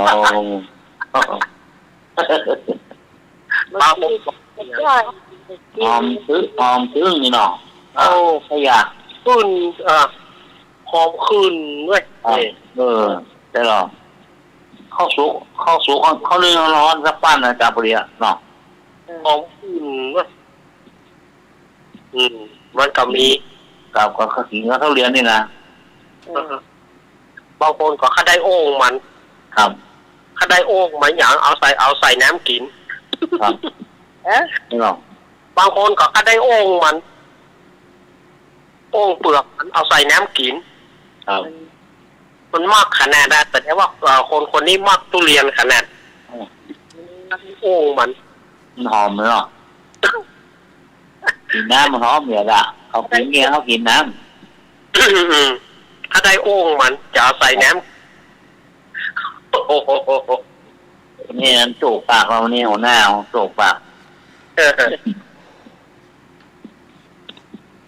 โอ้ จูบปาก จบคนดีดอกวัน ครับ นี้ จูบดีวันอาทิตย์จูบดีหรอกทุกเรียนเนาะ คนมากคนใดชอบทุเรียนจะมาชอบกินบะหนุน อ่า จริง ครับ มันสู้กันมาได้ ๆคนใดมากทุเรียนนี่นะคนมากทุเรียนมันจะมาชอบกินบะหนุน อืมได้แป้เนาะจ้ะเนาะ คนโดนทุเรียนร้องมันขอเปียกทุเรียนก่อนนะจ้ะเนาะจำปาดะก็ได้อย่างก็ได้ก็ได้เบาดะ ไอ้หน่อยชวนอาจารย์สมัครพูดบ้าง จ้างอะไรให้ทำโปรโมชั่นเชี่ยงละดับจริง ถ้าเสี่ยงก็หลุดไปหมดอะแกถ้าเสี่ยงก็จะไปหนีไปหมดอะแกเนาะแต่ก่อนมีตู้เจ้าอยู่ด้วยกันนี่นะสมัย ครับ 10 กว่าปีละ ครับ นะเขาเป็นเน้นน้อยเนาะ ครับ มาได้ขนุนมาได้หน่วยบะหนุนมาบะหนุนซุกหัวเปิ้นมาลากกิน เอาไปซ่อนปืนเตียงเดี๋ยวเมื่อคืนกินมันออกเนาะกลางคืนมากินมันออกเนาะ ครับ มันกล้าท้องมานะ แม่น หายใจเอาออกไปคือกำออกไปคือกำน่าใจบอกมันกล้าท้องมานะครับ ตู้เจ้าเป็ดตู้เป็นอยู่ด้วยกันเนี่ย ครับ เดี๋ยวเปิ้นจ่ายไปละ แต่งเอาสอนหรอกหัวเฮาเขาไปลากหรอกเฮาเป็นเน้นน้อยเฮาเขาเป็นเน้นน้อยเฮาแฮอ่ะเฮาเขาแฮหรอกนี่เอาสอนนะคะสอนพื้นเตียงพุ่นเอาสอนที่ลึกๆพุ่นสอนพื้นเตียงพุ่นเมื่อคืนมากินมันออกแต่มันรับได้ตื่นเนาะ ครับ มันกัด ได้หรอก็จะมาหนุนแล้ว เอาออกไปคือกามเอาออกไปนอกมันกัด มาใจก็เนาะ ไอ้หัวก็มาที่ไข้หัวเดียวแท้ เหมือนล่างเนาะกลับนะเนาะมาหนุนเนี่ย กินบะหนุนนี่นะมันกัดนะครับ ไก่ยังถ้าเขาซื้อมาที่กับไม่ได้กิน อาสาปั๊บแต่บอกมี่เนาะพี่กรณ์เนาะ จ้ะ คนหนึ่งไปตั้งชื่อตั้งชื่อจิ้ม แต่สมาพวกแม่มามี่ บะหมี่ บักมี่บ้าอาจารย์น่ะ มักมี่ บักมี่อ่ะ ขนุน คนหนึ่งไปอย่างเราคนไปตั้งชื่อลูกอะตั้งชื่อลูกทีแรกตั้งชื่อจิมมี่เอาปลามาเหลือบักมี่กลายเป็นบะหนุน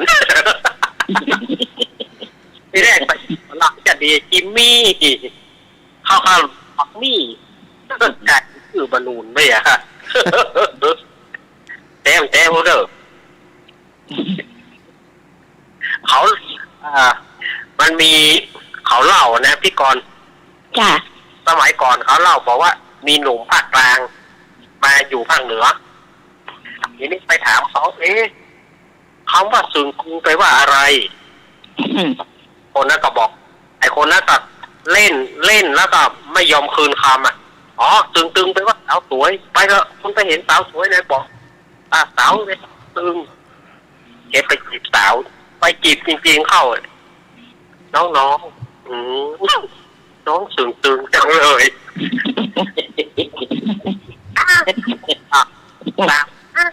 มาว่ากันนี้ง่ายเนี่ยตึงโอ้ยอย่ามันยอมเลยผมไม่ตึงหลอกโดนไล่เชยหลอกเขาไม่คืนคำน้องตึงมันมีนะส่วนมากทางภาคกลางเขามาเที่ยวเขาอะไรเขาไม่บอกตรงๆมันก็บอกแต่ก่อนมาเชียงใหม่ใหม่ไปซื้อกับข้าวเขาแล้วเขาบอกว่าแม่อันนี้20 บาทมันเท่าไหร่นึกในใจมันกี่บาทแล้ว20 บาทเนี่ยไม่รู้จักก็20 บาทไงวะ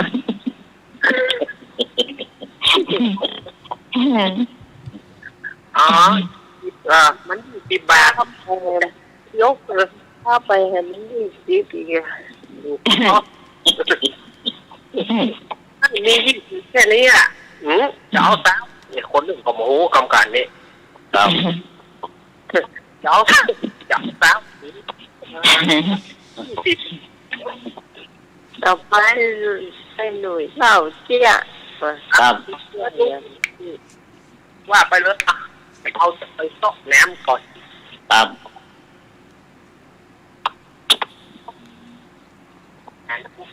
เตี้ยหรอ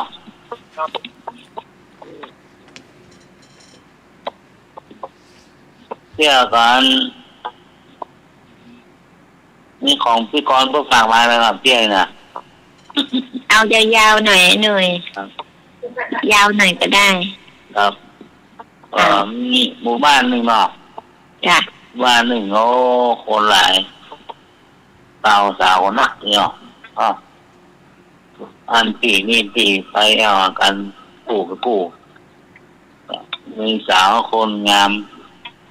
จะถึงหมู่บ้านนะสาวคนงามยั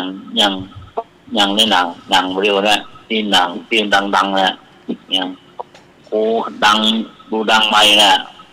ฟังเคยได้ยินไหมได้ยินหนังที่กำลังดังตอนเนี้ยเป็นหนังอินเดีย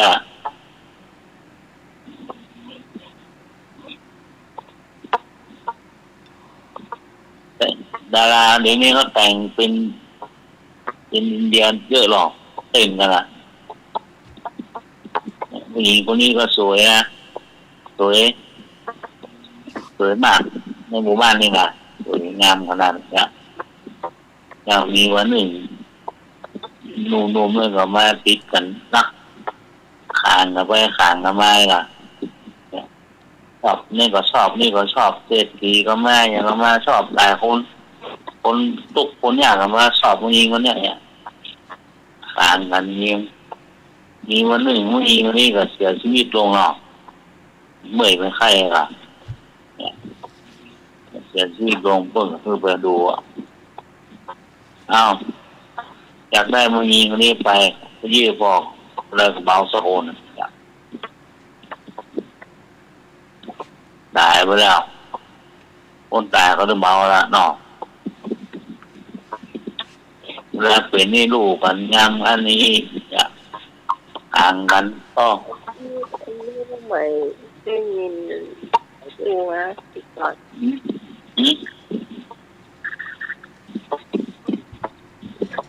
เข้าท่านไหน คือเป็นที่เจ้าแล้วโอ้เนี่ยนี่จะมีเศรษฐีผมไม่ชอบแล้วทีนี้เราบอกว่าเนี่ยคือชอบผู้หญิงคนนี้มันก็แต่มันจะบอกเสื้อว่าอันนี้คนนี้ตายแล้วแต่มาเขาเสื้อว่าตายไปแล้วกี่วันจนกระทั่งศพน่ะมันเน่าเหม็นแล้ว แล้วถึงประกาศว่าใครที่อยากได้มีคนเนี้ยเตรียมตังมาก็ตังมาเพื่อจะของมีคนเนี้ยแต่สิริก็อยากได้คนนั้นอยากได้คนนี้ก็อยากได้เอาป้ากันมาพอมาถึงมาให้เปิดมาให้ดูว่าตาเป็นศพไปแล้วเป็นศพก็คราวนี้ก็ไม่มีใครอยากได้มามีใครอยากได้น้ำขนาดไหนก็ได้มามีใครอยากได้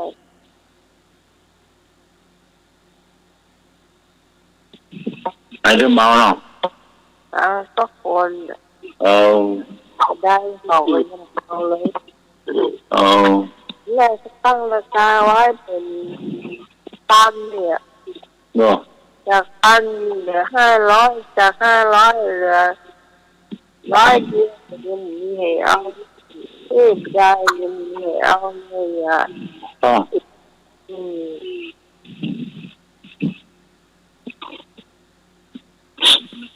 จำมันได้ไม่ใช่ดูนะนั่งสมัยพุทธกาลก็มีหรอกสมัยพุทธกาลก็อันนั้นกับทุกเจ้าไปเผาแล้วบรรดาภิกษุทั้งหลายทุกเจ้าทั้งหลายเนี่ยไปมอบนางคนหนึ่งที่ว่านางเขมาอีกก่อนที่ไปเมาคนน่ะเม็ดคนตายแล้วก็ยังทุกเจ้าก็ยังถามว่าเมาจนพระพุทธเจ้าเพิ่นไปเผาศพนางเขมาเนี่ยเพิ่นเปิดหรือบ่ก็ยังว่างามอยู่เอาข้าวเน่าเริ่มเน่าแล้วแหละเริ่มพื้นอืดแล้วแหละอันนั้นหน้าหนีกันพระองค์เพิ่นถามว่าภิกษุทั้งหลายเธอยังฆ่าเขาอยู่ก่อ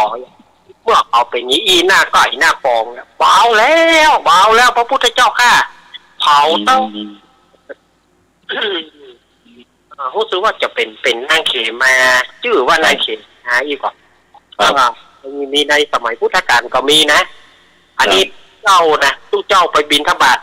เมื่อใดก็ไปบ้านนางผู้เนี้ยเมื่อใดก็ไปบ้านนางผู้เนี้ยเพราะว่าไปหลงนางพวกนี้มันถ้าจะงามน่าจะงามเนี่ยเพราะว่างามเลยงามเลยจ้ะเนาะพอนางตายแล้วก็ทุกเจ้าน่ะก็ย่อมนี่เด้อปะถอยเด้องามอยู่พออรุณชื่อล่ะเบาแล้วก็บรรดาทุกเจ้าเหล่านั้นก็ไปเลยไปเพ่งอสุภะก็เลยได้สำเร็จอรหันต์หมดหรอกแล้วไปเพ่งด้วยนางเนี่ยเป็นเหตุนะนางเนี่ยเป็นเหตุก็เลยไปเพ่งก็บอกมีอันอย่างดีขึ้นรู้ในที่สุดมันก็ตายเน่าเอาก็จะเน่าอย่างพิจารณาไปก็สำเร็จอรหันต์หมด500 ตนก็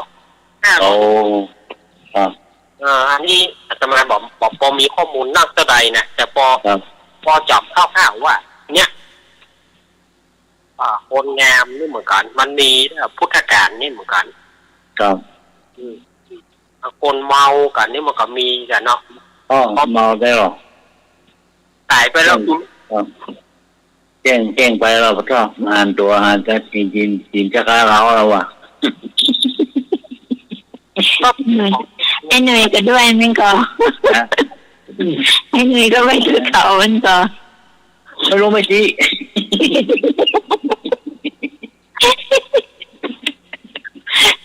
อาโมเออ ของอา ก้อน โม มีก้อนมีกะลักเมาบนมีกะมีกะ เออ อ๋อ ชักเมาเปิ้ลแต่ไม่บอกใช่ไหม มาบอกหรอกบอกได้ไออ่ะอ๋อ บอกงาน บอก บอ ได้ ก ไอ บอก หรอก ผ่านอันนั้นก็ได้ผ่านอากาศก็ได้ไปถึงใกล้ๆบ้านก็บอก ชอบคนบ้านนี้จังเลย มีผมเริ่มมาเนาะเดี๋ยวสาวว่าโอ้ยที่มวยคอแว่นตัวก็แล้ว แต่ก่อนเนี่ยไอ้หน่อยแต่ก่อนที่กอนยังเด็กๆอยู่เนาะ ครับ ก็ไปเที่ยวงานกัน ก็เดินกันก็ไกลนะประมาณ6-7 กิโลนั่นแหละ ไปเที่ยวงานเขาจะมีลิเกมีอะไรเงี้ยงานฝังลูกนิมิตเนาะแถวๆบ้าน ครับ แล้วทีนี้มีหนุ่มสาวคู่หนึ่งเขามีจักรยานสมัยนั้นนะมีคนขี่จักรยานนี่ก็คนมีเงินละตอนนั้นเขาไม่ได้มีรถเครื่องรถอะไรไม่มีนะครับ เขาก็ขี่จักรยานกันไป แล้วทีนี้ มีคนมาจากกรุงเทพเขามางานนั่นด้วย แล้วทีนี้ผู้หญิงคนนี้ก็ไปชอบคนกรุงเทพนั่นแหละ ครับ แล้วเสร็จแล้วผู้ชายคนนี้ก็อกหัก ก็ไปผู้หญิงคนนี้เขาก็ไปกับคนกรุงเทพอะเขาแต่งงานเขาก็เลยไปผู้ชายคนนี้ก็ไปดูแต่บ้านเนี่ยเหมือนได้หน่วยว่าเมื่อกี้เนี่ย ครับ ไม่เห็นหน้าเห็นใจคาก็ยังดี จะขายเอาอะไรหรอก จ้ะ ครับ แล้วทีนี้เขาก็เลยบอกว่า ไม่เห็นหน้าเห็นราวผ้าก็ยังดี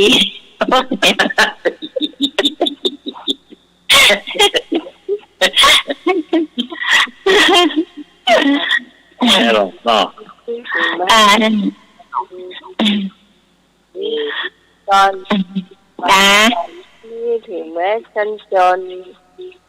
กินแม้เพียงเพื่อปน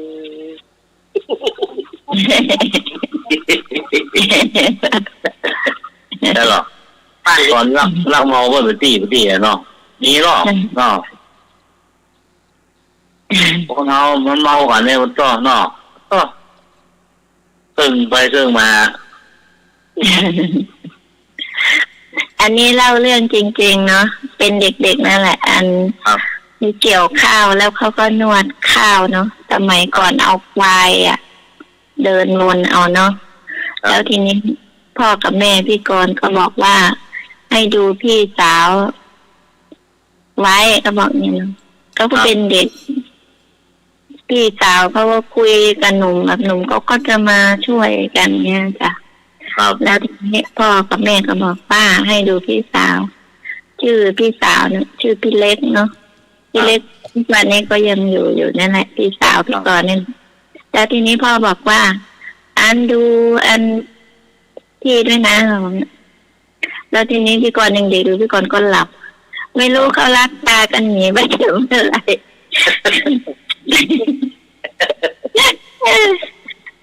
พ่อเช้าขึ้นมาพ่อก็ตีเอาน่ะพ่อเอาไม้เคี่ยนน่ะบอกว่าให้ดูดีๆทำไมไม่ดู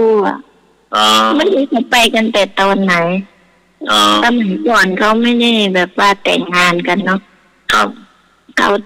ชอบกันเขาพากันหนีไปแต่เขาก็มามัดมือทีหลังนะเขาก็อยู่กันมาจนลูกเต่าเขาโตอย่างนี้ลูกเต่าเขาก็มีงานการทำดีลูกเขาเป็นอันนั้นก็มีเขาเรียนลูกคนเล็กเขาเนาะเขาเรียนเป็นสัตวแพทย์อยู่ที่ราชบุรีอยู่ที่ฟาร์มหมูแล้วลูกเขาอีก2-3 คนก็อยู่ด้วยกันนะครับนั่นแหละสมัยดีๆกันพวกเราก็ให้แม่นะจ๊ะเนาะตอนเนาะเอี่ยเนาะจ้าเป็นอย่างนั้นจริงๆนี่แหละมีหลายคนพี่สาวมีหลายคนเนาะ อ้อยดูไม่เคยได้สำเร็จสักคู่หนึ่งแล้วมีอีกคู่หนึ่งพี่สาวพี่เผาที่มาอยู่กับน้องสาวเดี๋ยวนี้เนาะพี่สาวที่ตอนแม่พี่กรณ์เสียเนี่ยเดี๋ยวนี้มาอยู่กับน้องที่บ้านนะเนาะกลางคืนเขาก็มานอนเป็นเพื่อนเพราะว่าน้องสาวนั้นอยู่กับแม่แค่2 คนแล้วทีนี้พอแม่เสียแล้วพี่สาวคนนี้ก็มาอยู่กับน้องบ้านตอนอันนี้แต่งเขาอยากเอาพี่กรณ์ไปนอนขั้นกลาง พี่กรณ์นี่ไอ้เหรอเอาพี่กรณ์ไปนอนเป็นคู่ก่อนพี่กรณ์ก็ลักหนีออกมาเนาะอยู่ในห้องเอาไปนอนขั้นกลางก็ตลกดีเนาะเป็นเด็กๆเจอเยอะแยะแต่มันแบบเนี้ยเรายังเด็กเนาะ6-7 ขวบอะไรประมาณเนี้ยมันเป็นเรื่องที่น่าตลกแล้วเช้าขึ้นมาก็มองหน้ากันไม่ค่อยติดเนาะต่างคนก็ต่างอายพี่กรณ์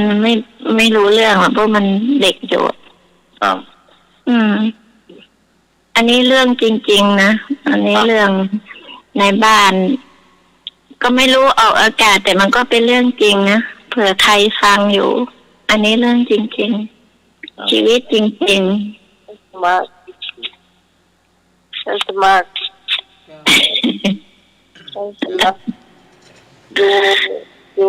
ต่างห้องสมัครเหลือต้นไหนผมคิดว่า7 เดือนน่ะอะไรนะดูเงินในโทรศัพท์เหลือไหมมันดูไม่ได้ถ้าดูก็มันเริ่มนับ1 ใหม่ไม่เป็นไรก็อีก10-20 นาทีคือว่ามันเหมือนกับเดือนนะไปหน้าจอพี่ขึ้นเนี่ย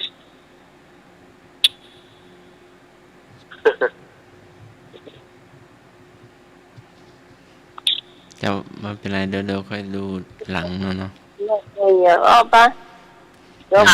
ยกเลยป่ะไอ้ยังออกไปเลยมาไอ้ยัง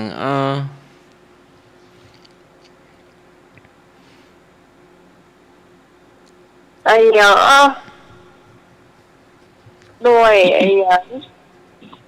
ไม่กายไม่แรงหน่วยอย่ามาใจแมลงเจ้า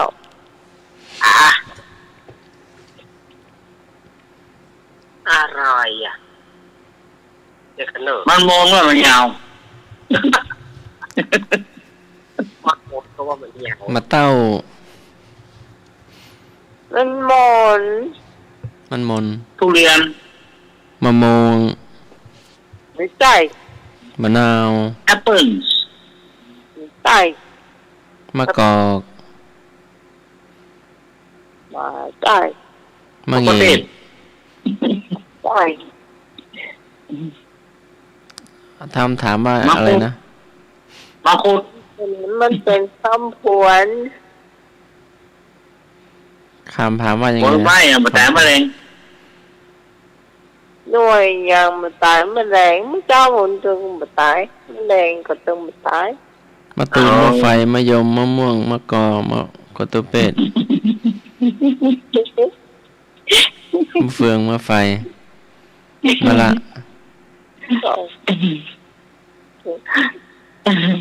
มาถูกเพื่อนอย่างอะมาตื่นก็ไม่ใช่มะไฟใช่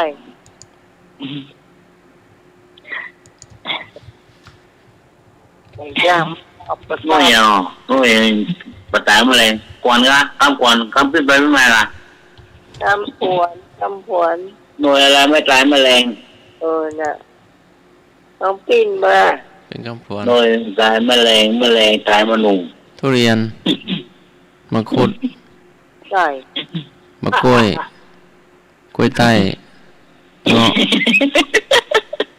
แอปเปิ้ลโอเคมะคุด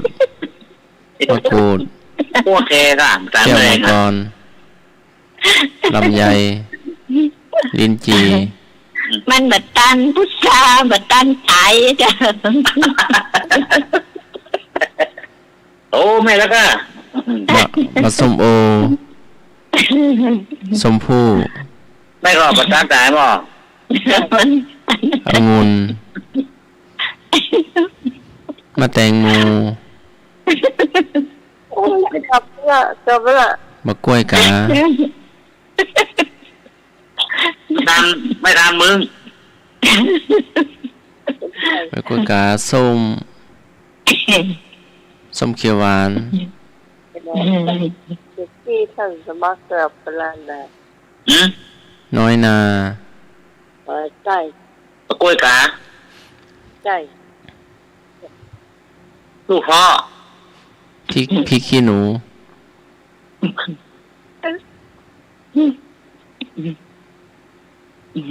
ไข่มดส้ม มาตายเลย มะเฟือง น้องกินไม่บ่อย เราไม่สมัยกินบ่อย กินบ่อยกินกับแมงมัน ๆมะขามป้อม แต่ง แต แรง ไป เออ มันคำผวนจะได้อ่ะ มาตายแล้วหัวแตงได้อะก้า ไม่ใช่ปลาอะไรอ่ะ แบบนี้เหมือนจริงๆครับคืออะไรล่ะ โอ้แล้วมึงบอก มาไม่ละ มาแตงไล่อ่ะ มาแต่งลายแมลงมาตายแมลงมาแต่งลายโอ้ก็ขาดอ่ะไอ้ยังผลไม้มาชอบไปก่อน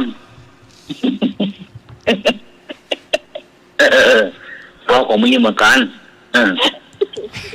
อะไรนะ ผลไม้อะไรไม่ชอบไปก่อน บอกบตัน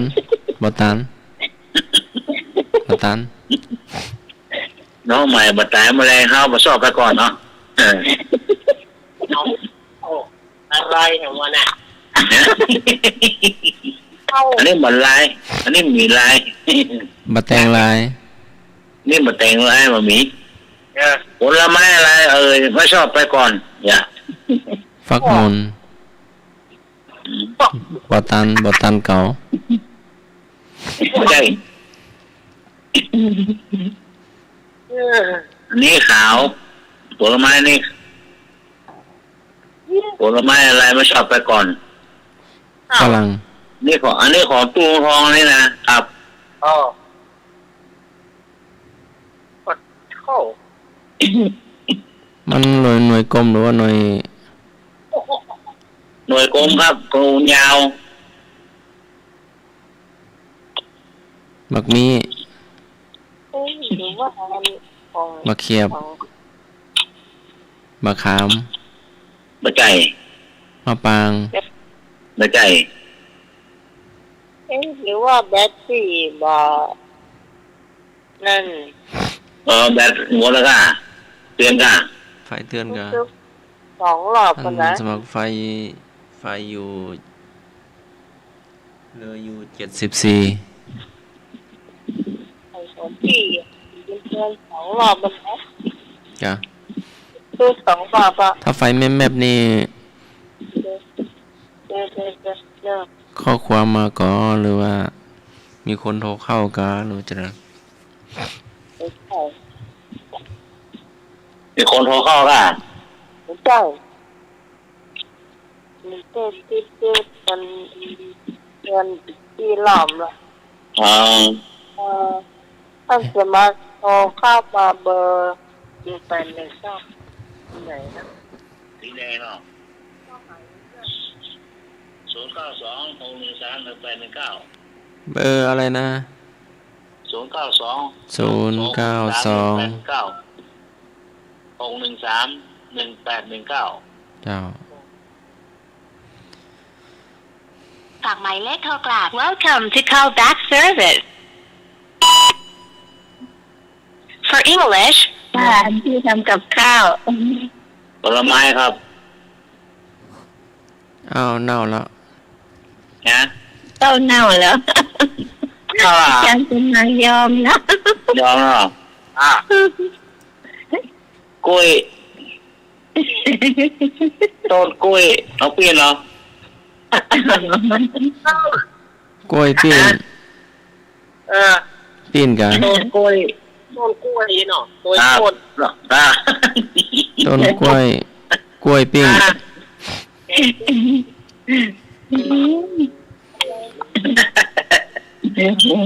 อะหยังเมงอะหยังชื่อมีปอยตัวมันลอยน้ำ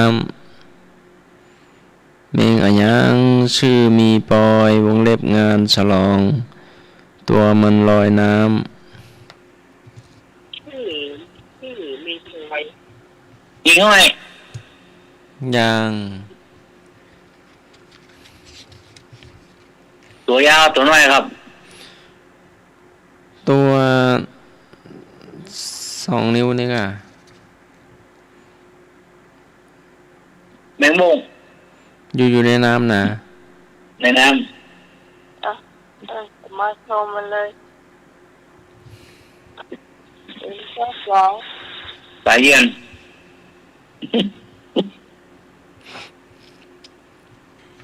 อยู่ในน้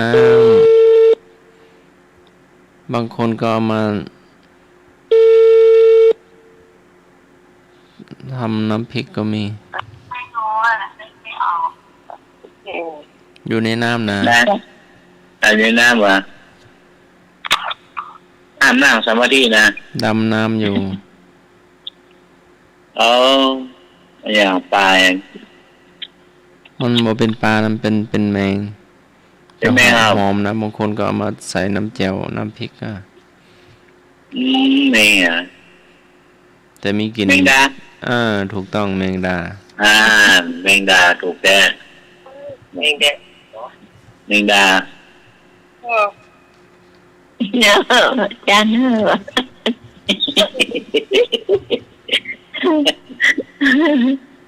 จานเนอะ อะหยัง อาจารย์ ฮะ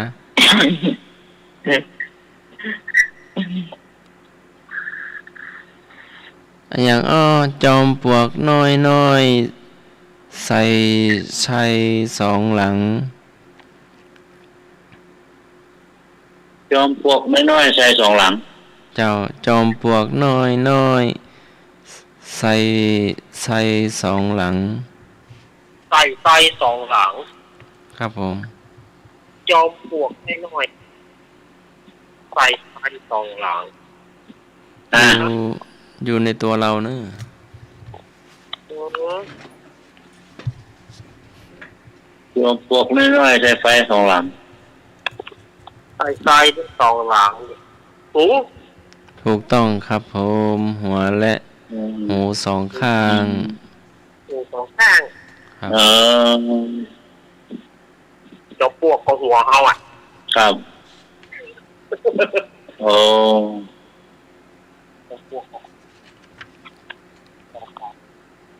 ฟังเนี่ยครับเนาะ ไม่มีฟังอย่างเดียว ทำไมไม่ลงทุนเลย ไม่มีเงินซื้อไง มา เลยไม่ต้องลงทุน มามือเปล่า จ่าย ครับ อะหยังอืม ตุ5 ตนวิ่งเข้ารูกำออกมาตนเดียว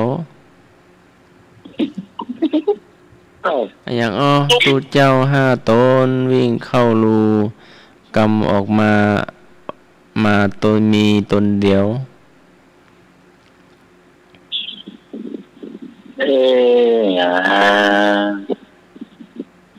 เจ้าวัดไหนหลวงเข้า4-5 ตนเอามาตนเดียว ตุเจ้า5 ตนวิ่งเข้าไปในรูกำออกมามีตนเดียว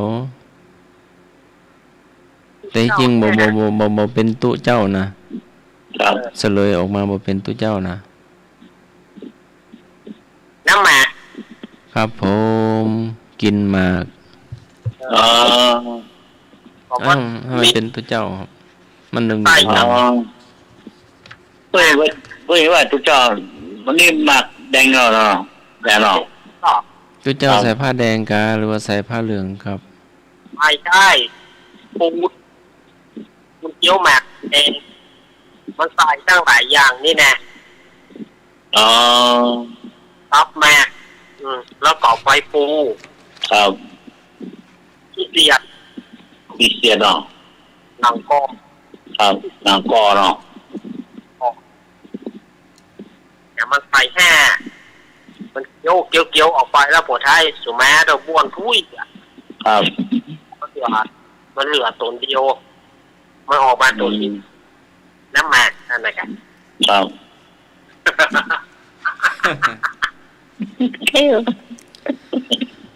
อย่างเห็ดกระด้างจับข้างภูเขา เห็ดกระด้างจากข้างภูเขา เจ้า ก็หูจ้ะ ถูกต้องใบหู ไฟหูนั่นนี่ตะกี้เราไม่เห็นว่างูอย่าเนาะ เจ้า ไม่ไฟนะ มีหลายคำถามเหรอ อ๋อมีหลายช้อยเนาะ คำตอบอันเดียวคำถาม10 ข้อ ตอนที่ใส่แว่นตาเกี่ยวกับไอ้ยาว อ่าน ฮะ อะไรเกี่ยวอย่างนั้น ตาสั้น เกี่ยวหู เกี่ยวหู อ๋อ เกี่ยวกับหู ครับ ข้อเก็บหา ใช่ต้อง ถูกต้องเนาะเกี่ยวหูล่ะ อืม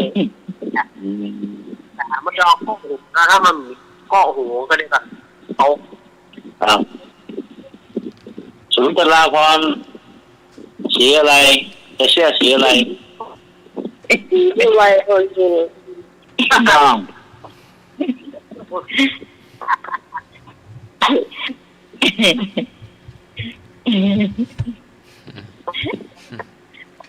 เดี๋ยวโคใส่เกียร์เหมือนเพื่อน ต้องเต็ม นะ ต้องเต็ม ถูกต้อง ต้องเต็มด้วยเกลือซาลาเปา เออ เต้าเกลือ เดี๋ยวเขามาปรองยาไปกินยาหลังวิหาร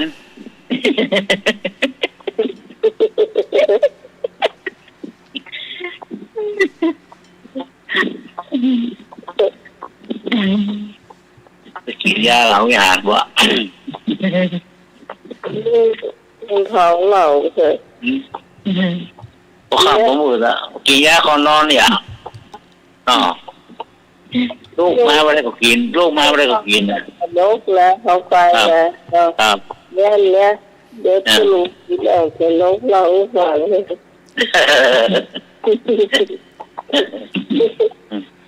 ยินดีเลยเนี่ย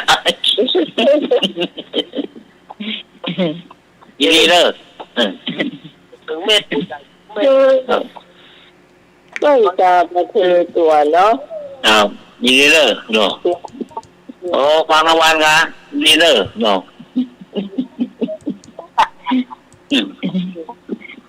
ดูเนี่ยได้ว่าถ้าจะดูนะเดี๋ยวเด้อเนา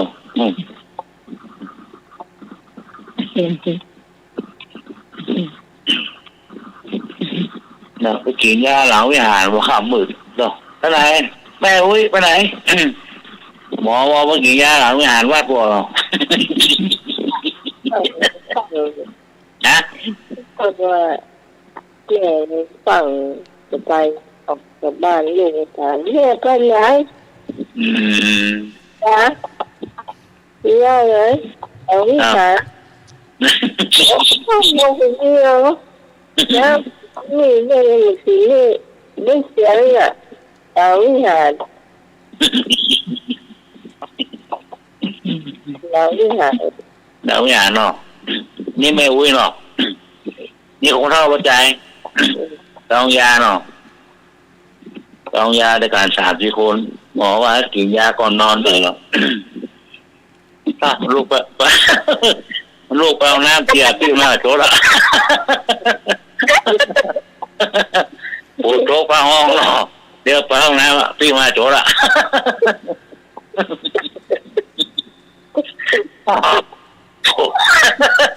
ปวดโต๊ะหน้าต่างนี่ไปเชี่ยเ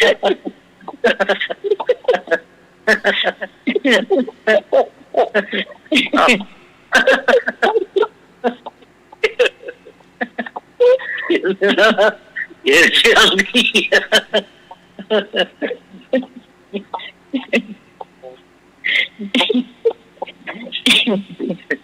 พี่มาโจระ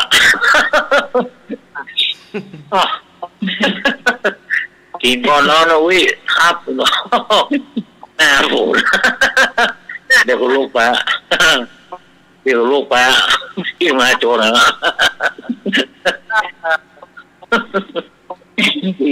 เดี๋ยวเก่ง แม่ไม่ไหวเลยยังชอบลูกได้เลยอ่ะไม่หนีพี่โม เอาเจี๊ยนะเจี๊ยน้ำปืน นอนปลาเหนียวมากของ โดนละ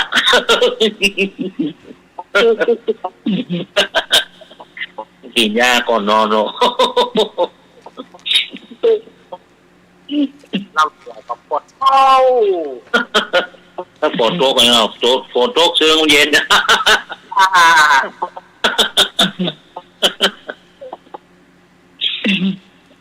ไอ้หนุ่ยเล่าเงินที่ตัวลุงทองพูดเรื่องอันนั้นที่อันทะเลาะกับผัวเมียทะเลาะกันน่ะที่เพิ่นอมน้ำมนต์อ่ะ อ๋อครับมีผู้เรื่องอะไรตุลองว่าหรอ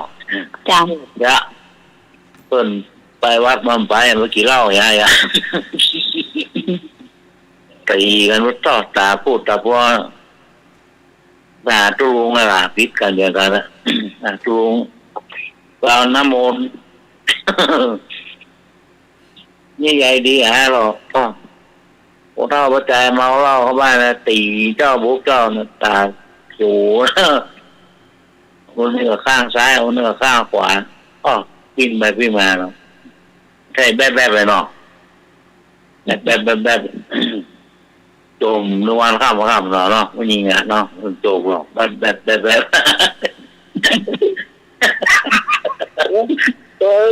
เป็นโรคไม่ต้องเกิดอ่ะ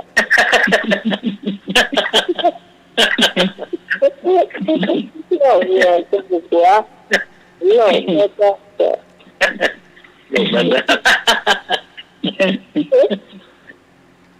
อย่างตัวดีหมดแบบตัวมือตัวของเดียวว่ากูอ่ะผู้จัดการส่วนตัว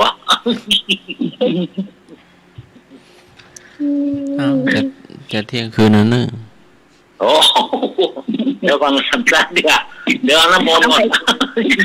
เดี๋ยวเกินทั้งว่าใครไหวเลย เดี๋ยวน้ำมนต์ก่อนเอาตอนน้ำมนต์ที่ลุงมาบ้านนะเอามาบ้านก่อนไปย่อยมันเนอะโอมไว้เนอะถ้ามันได้แล้วโอมไว้ป้ามันยิงกับประเดี๋ยวป้าแอบกับแม่ข้ามมาหรอกูให้มาแล้วข้ามมาแล้วน้ำมนต์เขาอมเข้าเนียนว่าอยู่นอกได้หรอ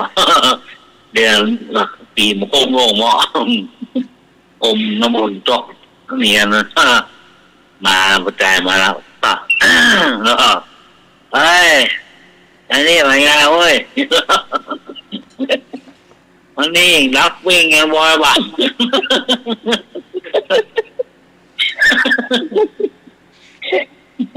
ตอนนั้นก็จีนเนี่ยมันแห้งหมดเบยเมาเรามาแล้วครับตายแล้วก็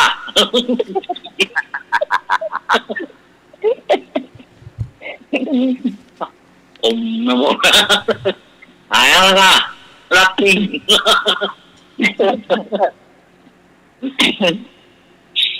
ตู้งองจะว่านะ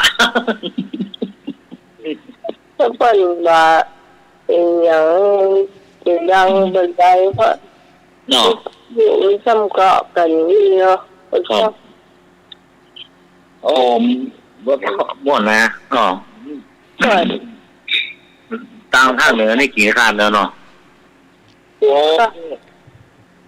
บ่มีเนี่ยบ่มีเนี่ย มีเนาะ โยนตัวจับตัวได้แต่ก็ จับจุ่มได้ แต่ก็ เด็กจะลากของเพิ่นโดยตรงเลย ไอ้จะเอา แต่ก็ มันจุ่มบ่เหมือน ดูมือชอบอย่างเดียวนะอีนี่เด้อ อันนี้อู้ยาภาษาของเพิ่นบ่เชื่อถือเชื่อถือตัวพอคนนี่โอ้ระดับเจ้าคุณไปนี่เด้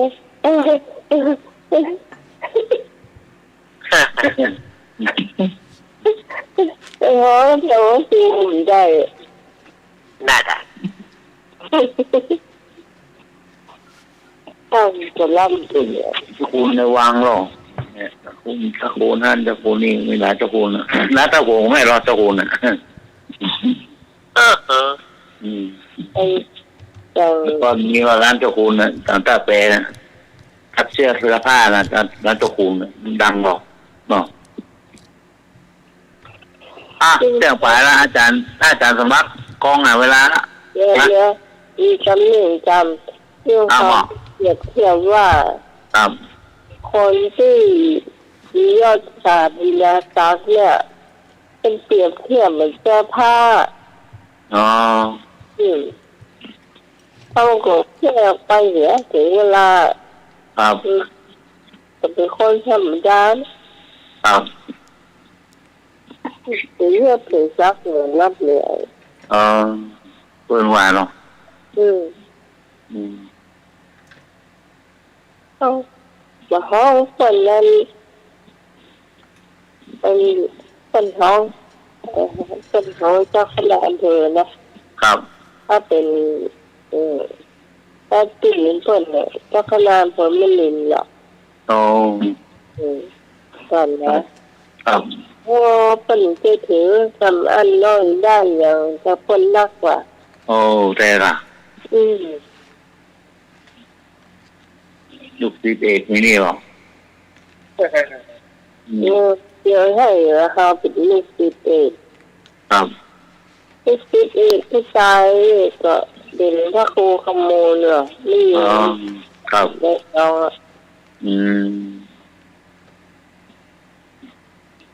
เดี๋ยวได้หาสืบทอด ได้บนอะโคเครื่องเนาะซอยห้องเวงได้หมดหนาดแก้วมาซอ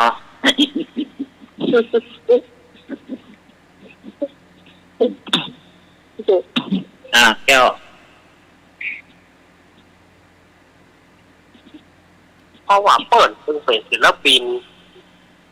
ครอบครัวของเปิ่นนะ อ๋อ แม่จันสมเนี่ยแม่จันสมสายธาราเป็นปีเปิ่นเนี่ย อ๋อไม่ลาว จะจำประเทศติดนะอยากเป็นใจจะมีอยู่อันดงคนอ่ะเดี๋ยวนี้แทบเหลือละเดี๋ยวหลานที่เป็นลาที่จะคอยแล้วเนี่ยมีแรงสีจะเป็นสารเนี่ยก็จะมีวิธีเกิดขึ้นบ่อยที่ว่าแท้แหละ ครับ เมื่อก่อนเด็กที่บวชนะตอนที่ลุงตายเนี่ยก็เลยบวชเนี่ยแต่ถ้าใจอันพระครูกำมลเนี่ยค่ะ อ๋อ แต่ที่นะดีครับไปไม่ได้ก็เจอเสียหลอด ทองภาคหนึ่งมาดังทองภาคสองเนาะ อ๋อท้องข้อสองกันตายตามลูก อ๋อทอง ไปถึงเล็กแจ่มเด็ก ดุ ๆแม่ ครับ ฟังไปถึงไม่เต็มหมดเลย อืม ตอนถ่ายทอดเสียงไปทั่วนะ โอ้ม่วนฟังม่วนเราตึงมันตึงหมดตึงลูกหนีไม่ได้นะมันฟังตู้ร้องเองเข้า ก่อนนี่มันมันจะแต่ว่าเต็มมีจบแล้วก็จะเป็นตรงทางหรอ ครับ โมงถึง7 โมงอะ พอมันจะเหนื่อยนะคอยมาห้องลูกตี3เลยสิอ่ะลูกเรา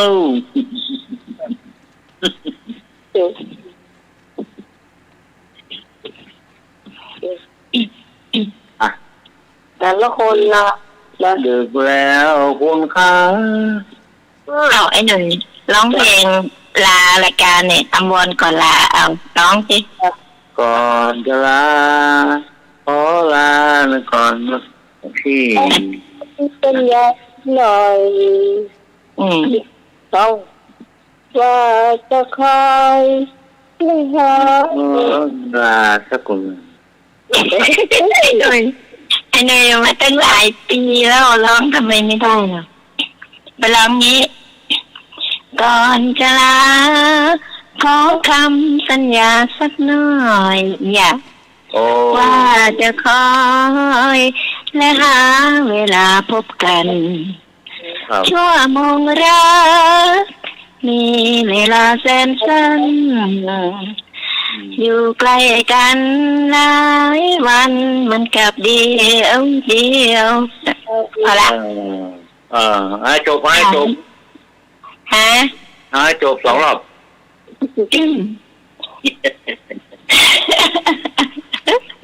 โอ้ ชื่นมุราเมื่อมา บุญพร้อม พร้อมรังเปรียบเช่นดังได้ขึ้นสวรรค์เลยเชียว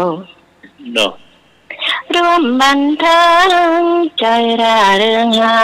ยเกลียว จะแลเลี้ยวดูใครก็แจ่มใสดี ได้เวลาเข็มนาฬิกากำหนดจำใจงดเสียงเพลงบรรเลงเสียทีหมดเวลาจำต้องลาน้องพี่ให้โชคดีแล้วมีโอกาสพบกัน โอ้ขอบคุณครับ เราจะมาพบปะกันปาติยาตั้งแต่3 ทุ่มถึงเที่ยงคืนเนาะ จ้า ทีมงานทำหน้าที่ที่สำหรับวันที่พระเจ้าประจับทีมงานทุกคนต้องลาคนผู้ฟังไปเสียใจก่อนสวัสดีเจ้า สวัสดีค่ะสมัครการพระอาจารย์เนียนรักจ้านมัสการพระอาจารย์สมัครจ้าสวัสดีไอ้หนุ่ยจ้าสวัสดีน้องหนุ่ยจ้ากุดไนท์เนอร์ไอ้หนุ่ยเนอร์กุดไนท์ทุกคนโอ้โห ที่อาจารย์ไปอาจารย์วิศวะ ขอบคุณอาจารย์สมุวิทยวัฒน์วรกิจโจด้วยจ้าขอบคุณมากจ้า ครับสวัสดีครั นมัสการจ้า จ้า วันนี้ได้เกียรตินักร้องได้เกียรติรับเชิญนักร้องสาวพิจิตรร้องเพลงนะครับ เดี๋ยวค่อยเล่าให้ฟังทีหลังเนอะความเป็นมาเป็นไปเนาะไอ้หนุ่ยเนาะ ครับขอบคุณครับ ค่ะ ครับโอ้โหเมื่อบ้านแล้วครับครับผมไหว้สายพระครูสมุทรวิศวะนะครับผมมีเมตตาเวลาครับผมสายอาจารย์ครับผู้ช่วยครับผมครับไหว้สายอาจารย์เขารักครับผมอาจารย์นิพนธ์นะครับสวัสดีพี่กรกมลครับครับสมัย ค่ะสวัสดีค่ะ ธรรมะพระเชษทุกท่านนะครับครับดีฝันดีครับผมร้อยสาวครับ ค่ะขอบคุณค่ะ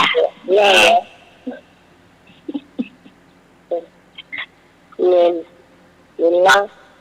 อ้าว ขอขอบคุณประชาญาติโยมที่เปิดฟังกันในวันนี้ ทำอันใดที่อาตมาและทีมงานผู้ไปมันบัถูก อกทุกข์ใจอย่างใดก็ต้องขอสุมาอภัยเนอะท้ายที่สุดนี้ขอขอบคุณท่านอาจารย์ท่านพ่อครูสมุวิศวัตปรกิจโจที่ได้เอื้อเฟื้อเวลาให้กับทีมงานธรรมะคลายเครียด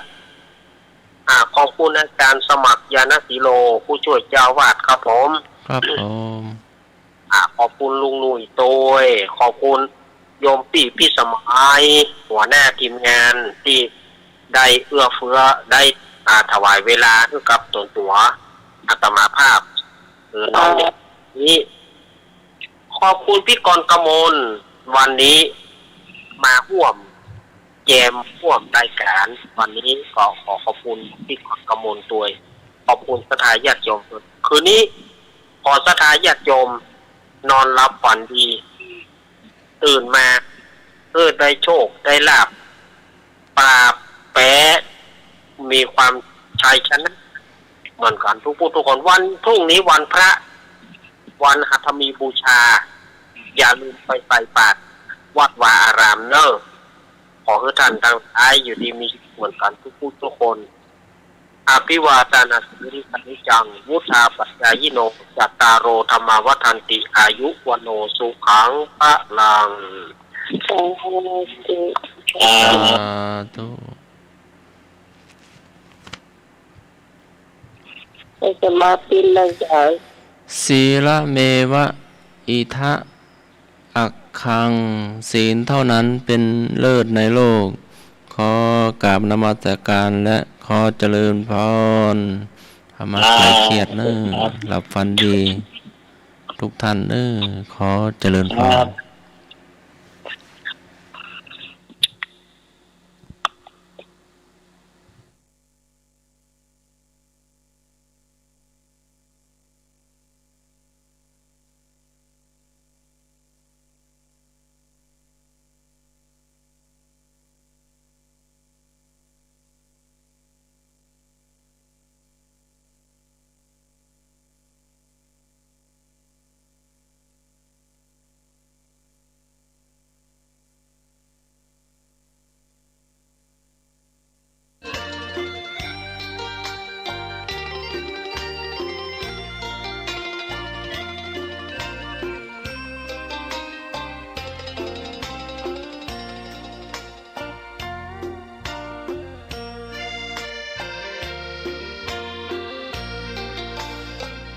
ร่มใดไหนเล่า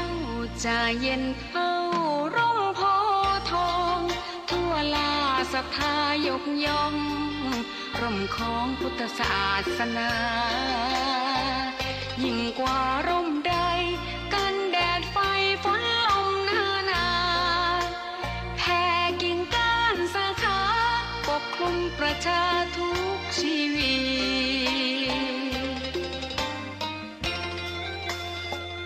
เย็นใดไหนเล่าจะเทียมเท่าเย็นใจพระธรรมที่ทรงตรัสไว้เป็นความจริงใสตรัสไว้ด้วยดี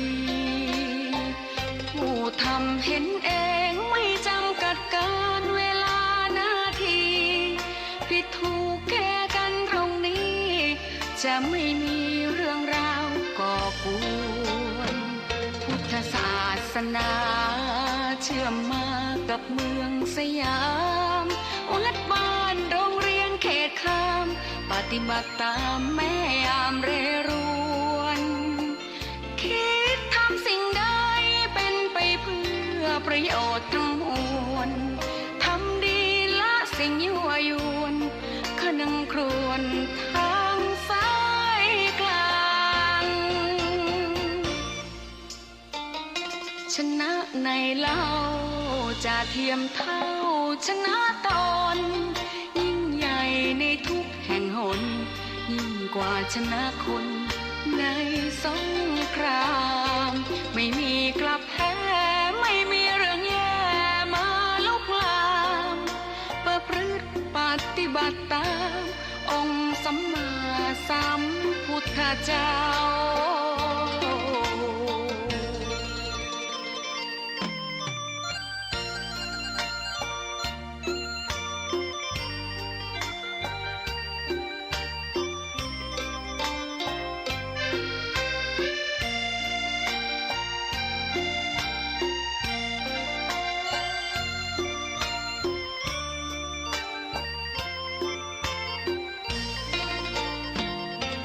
ศาสนา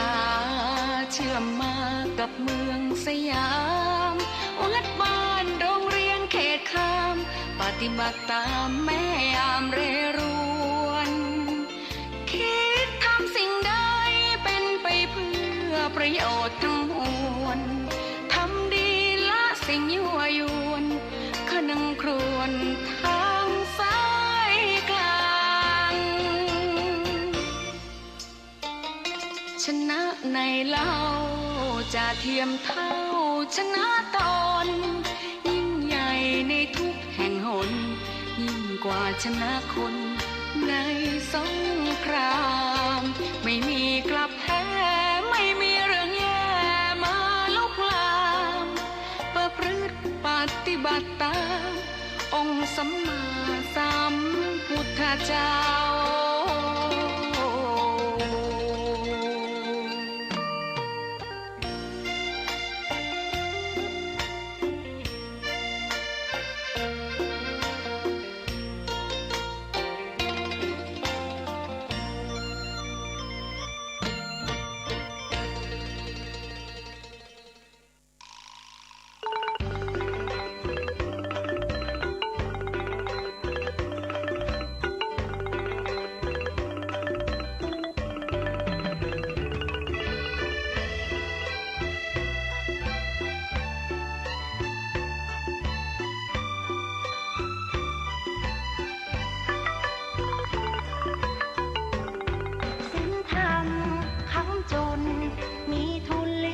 ชีวิตได้ไม่ฟุ้งเฟ้อเกินไปไม่หลงไหลไม่สูงสิงน้ำทิพย์พระธรรมดับไฟหัวใจสงบนิ่งทำอะไรทำให้จริงทำอะไรทำให้จริงพระธรรมไม่ทิ้งผู้ประพฤติธรรมสิ่งธรรมคำจุนหมุนทวนกระแสหัวใจแหวกว่ายสายทานไหลฟื้นเอาไว้น้ำแห่งกรรมตื่นเถิดชาวพุทธช่วยกันหยุดลัทธิอธรรมทำดีต้องรีบทำทำดีต้องรีบทำชีวิตเพลียงพร้ำจะทำไม่ทันศีลธรรมคำจุลโลกหายเศร้าโศกหายโรคภัยหายเคราะห์เสนียดจันไรอยู่อย่างไม่หวาดหวั่นพัฒนาจิตคิดปัจจุบันให้รู้เท่าทันเรื่องร้ายเรื่องดีความชั่วใดๆอย่าให้มาเป็นใหญ่อย่าให้มาข่มขีรวมแรงรวมใจกล้าหาญฝึกตนทุกด้านสร้างบารมีคัดค้านสิ่งไม่ดีชดใช้หนี้เวรกรรมบุญคุณทดแทนความแค้นต้องให้อภัยผิดพลาดต้องแก้ไขไม่ถือว่าใครเป็นศัตรูบูรพาคณาจารย์ท่านอาจหาญไม่มีใครสู้ดินกลบหน้าให้ทุกคนดูดินกลบหน้าให้ทุกคนดูสูงสุดคืนสู่สามัญ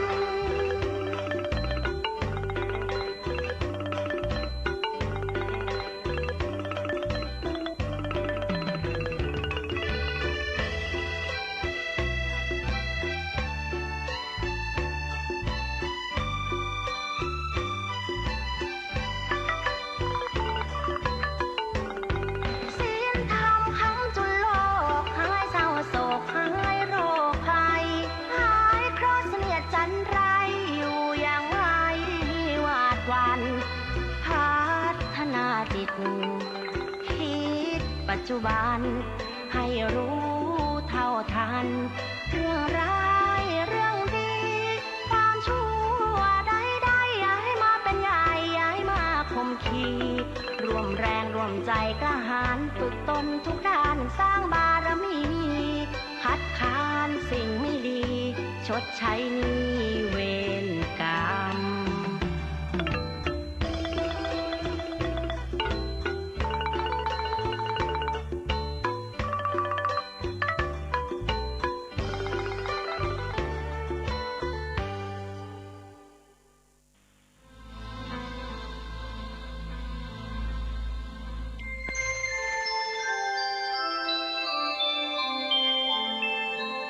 ขณะนี้ท่านกำลังฟังสถานีวิทยุกระจายเสียงคลื่นเพื่อการศึกษาพระพุทธศาสนาและวัฒนธรรมระบบ FM 104.5 เมกะเฮิรตซ์ออกอากาศณวัดฝายหินตำบลสุเทพอำเภอเมืองจังหวัดเชียงใหม่โทรศัพท์053-226-058 053-943-691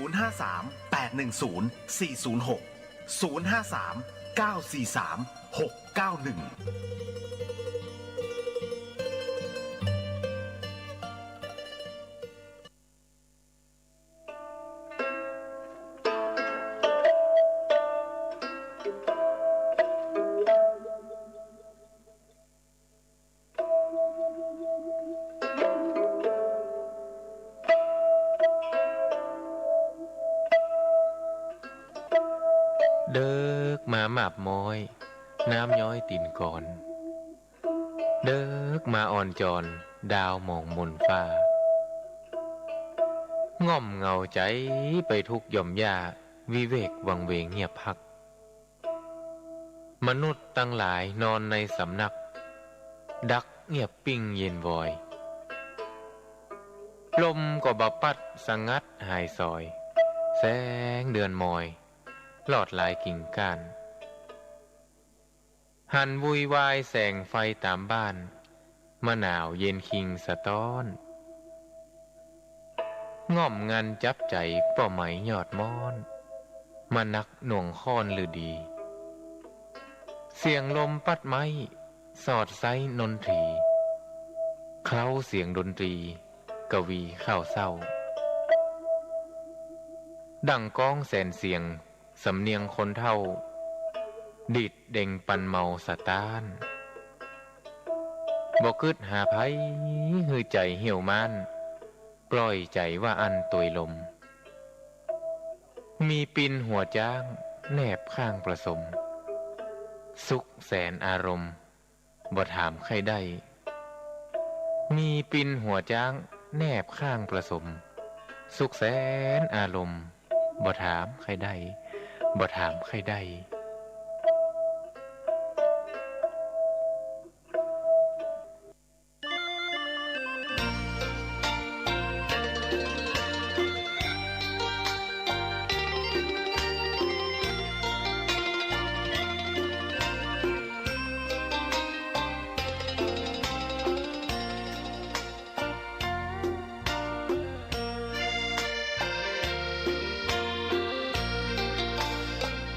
ร่มใดไหนเล่า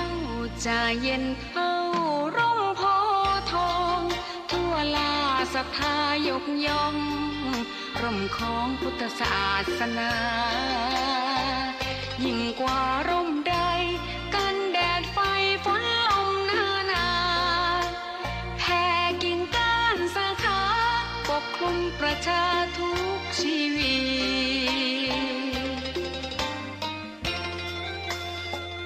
เย็นใดไหนเล่าจะเทียมเท่าเย็นใจพระธรรมที่ทรงตรัสไว้เป็นความจริงใสตรัสไว้ด้วยดี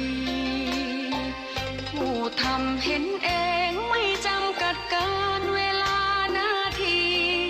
ผิดถูกแก้กันตรงนี้จะไม่มีเรื่องราวก่อกวนพุทธศาสนา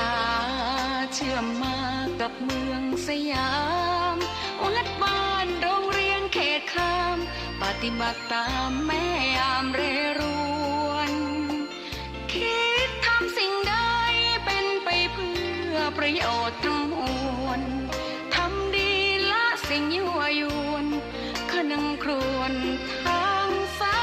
ยกลางชนะในเล่าจะเทียมเท่าชนะตนยิ่งใหญ่ในทุกแห่งหนยิ่งกว่าชนะคนใน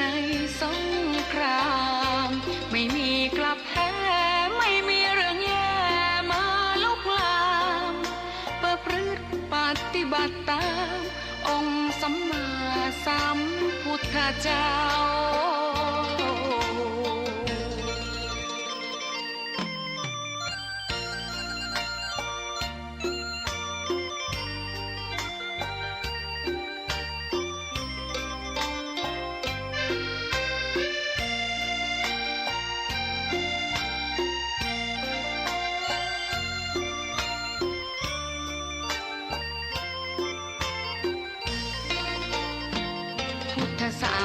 นาเชื่อมมากับเมืองสยามวัดบ้านโรงเรียนเขตข้ามปฏิบัติตามแม่ยามเรรวนคิดทำสิ่งใดเป็นไปเพื่อประโยชน์ทั้งมวล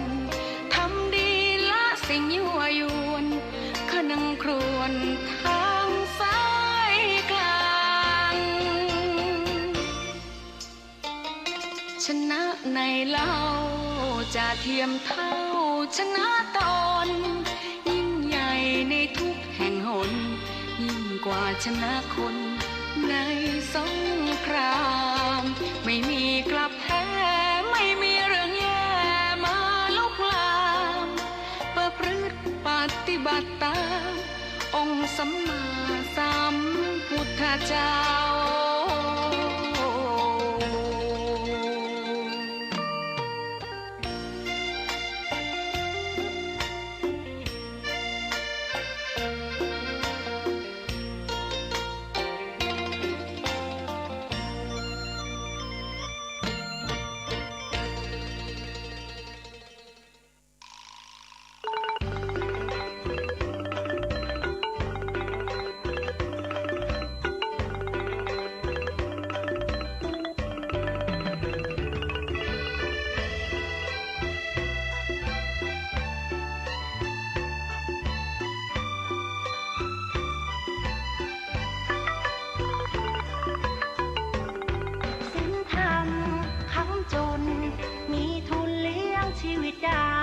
ไม่ฟุ้งเฟ้อ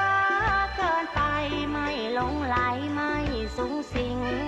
น้ำทิพย์กระทำดับไฟหัวใจสงบนิ่งทำอะไรทำให้จริงทำอะไรทำให้จริงพระธรรมไม่ทิ้งผู้ประพฤติธรรมสิ่งธรรมคำจุนหมุนทวนกระแสหัวใจแหวกว่ายสายทานไหลฟื้นเอาไว้น้ำแห่งกรรมตื่นเถิดชาวพุทธช่วยกันหยุดลัทธิอธรรมทำดีต้องรีบทำทำดีต้องรีบทำชีวิตเพลียงพรำจะทำไม่ทันศีลธรรมคำจุนโลกหายเศร้าโศกหายโรคภัยหายเคราะห์เสนียดจันไรอยู่อย่างไม่หวาดหวั่นพัฒนาจิตคิดปัจจุบันให้รู้เท่าทันเรื่องร้ายเรื่องดีความชั่วใดๆอย่าให้มาเป็นใหญ่อย่าให้มาข่มขีรวมแรงรวมใจกล้าหาญฝึกตนทุกด้านสร้างบารมีคัดค้านสิ่งไม่ดีชดใช้หนี้เวรกรรมบุญคุณทดแทนความแค้นต้องให้อภัยผิดพลาดต้องแก้ไขไม่ถือว่าใครเป็นศัตรูบูรพาคณาจารย์ท่านอาจหาญไม่มีใครสู้ดินกลบหน้าให้ทุกคนดูดินกลบหน้าให้ทุกคนดูสูงสุดคืนสู่สา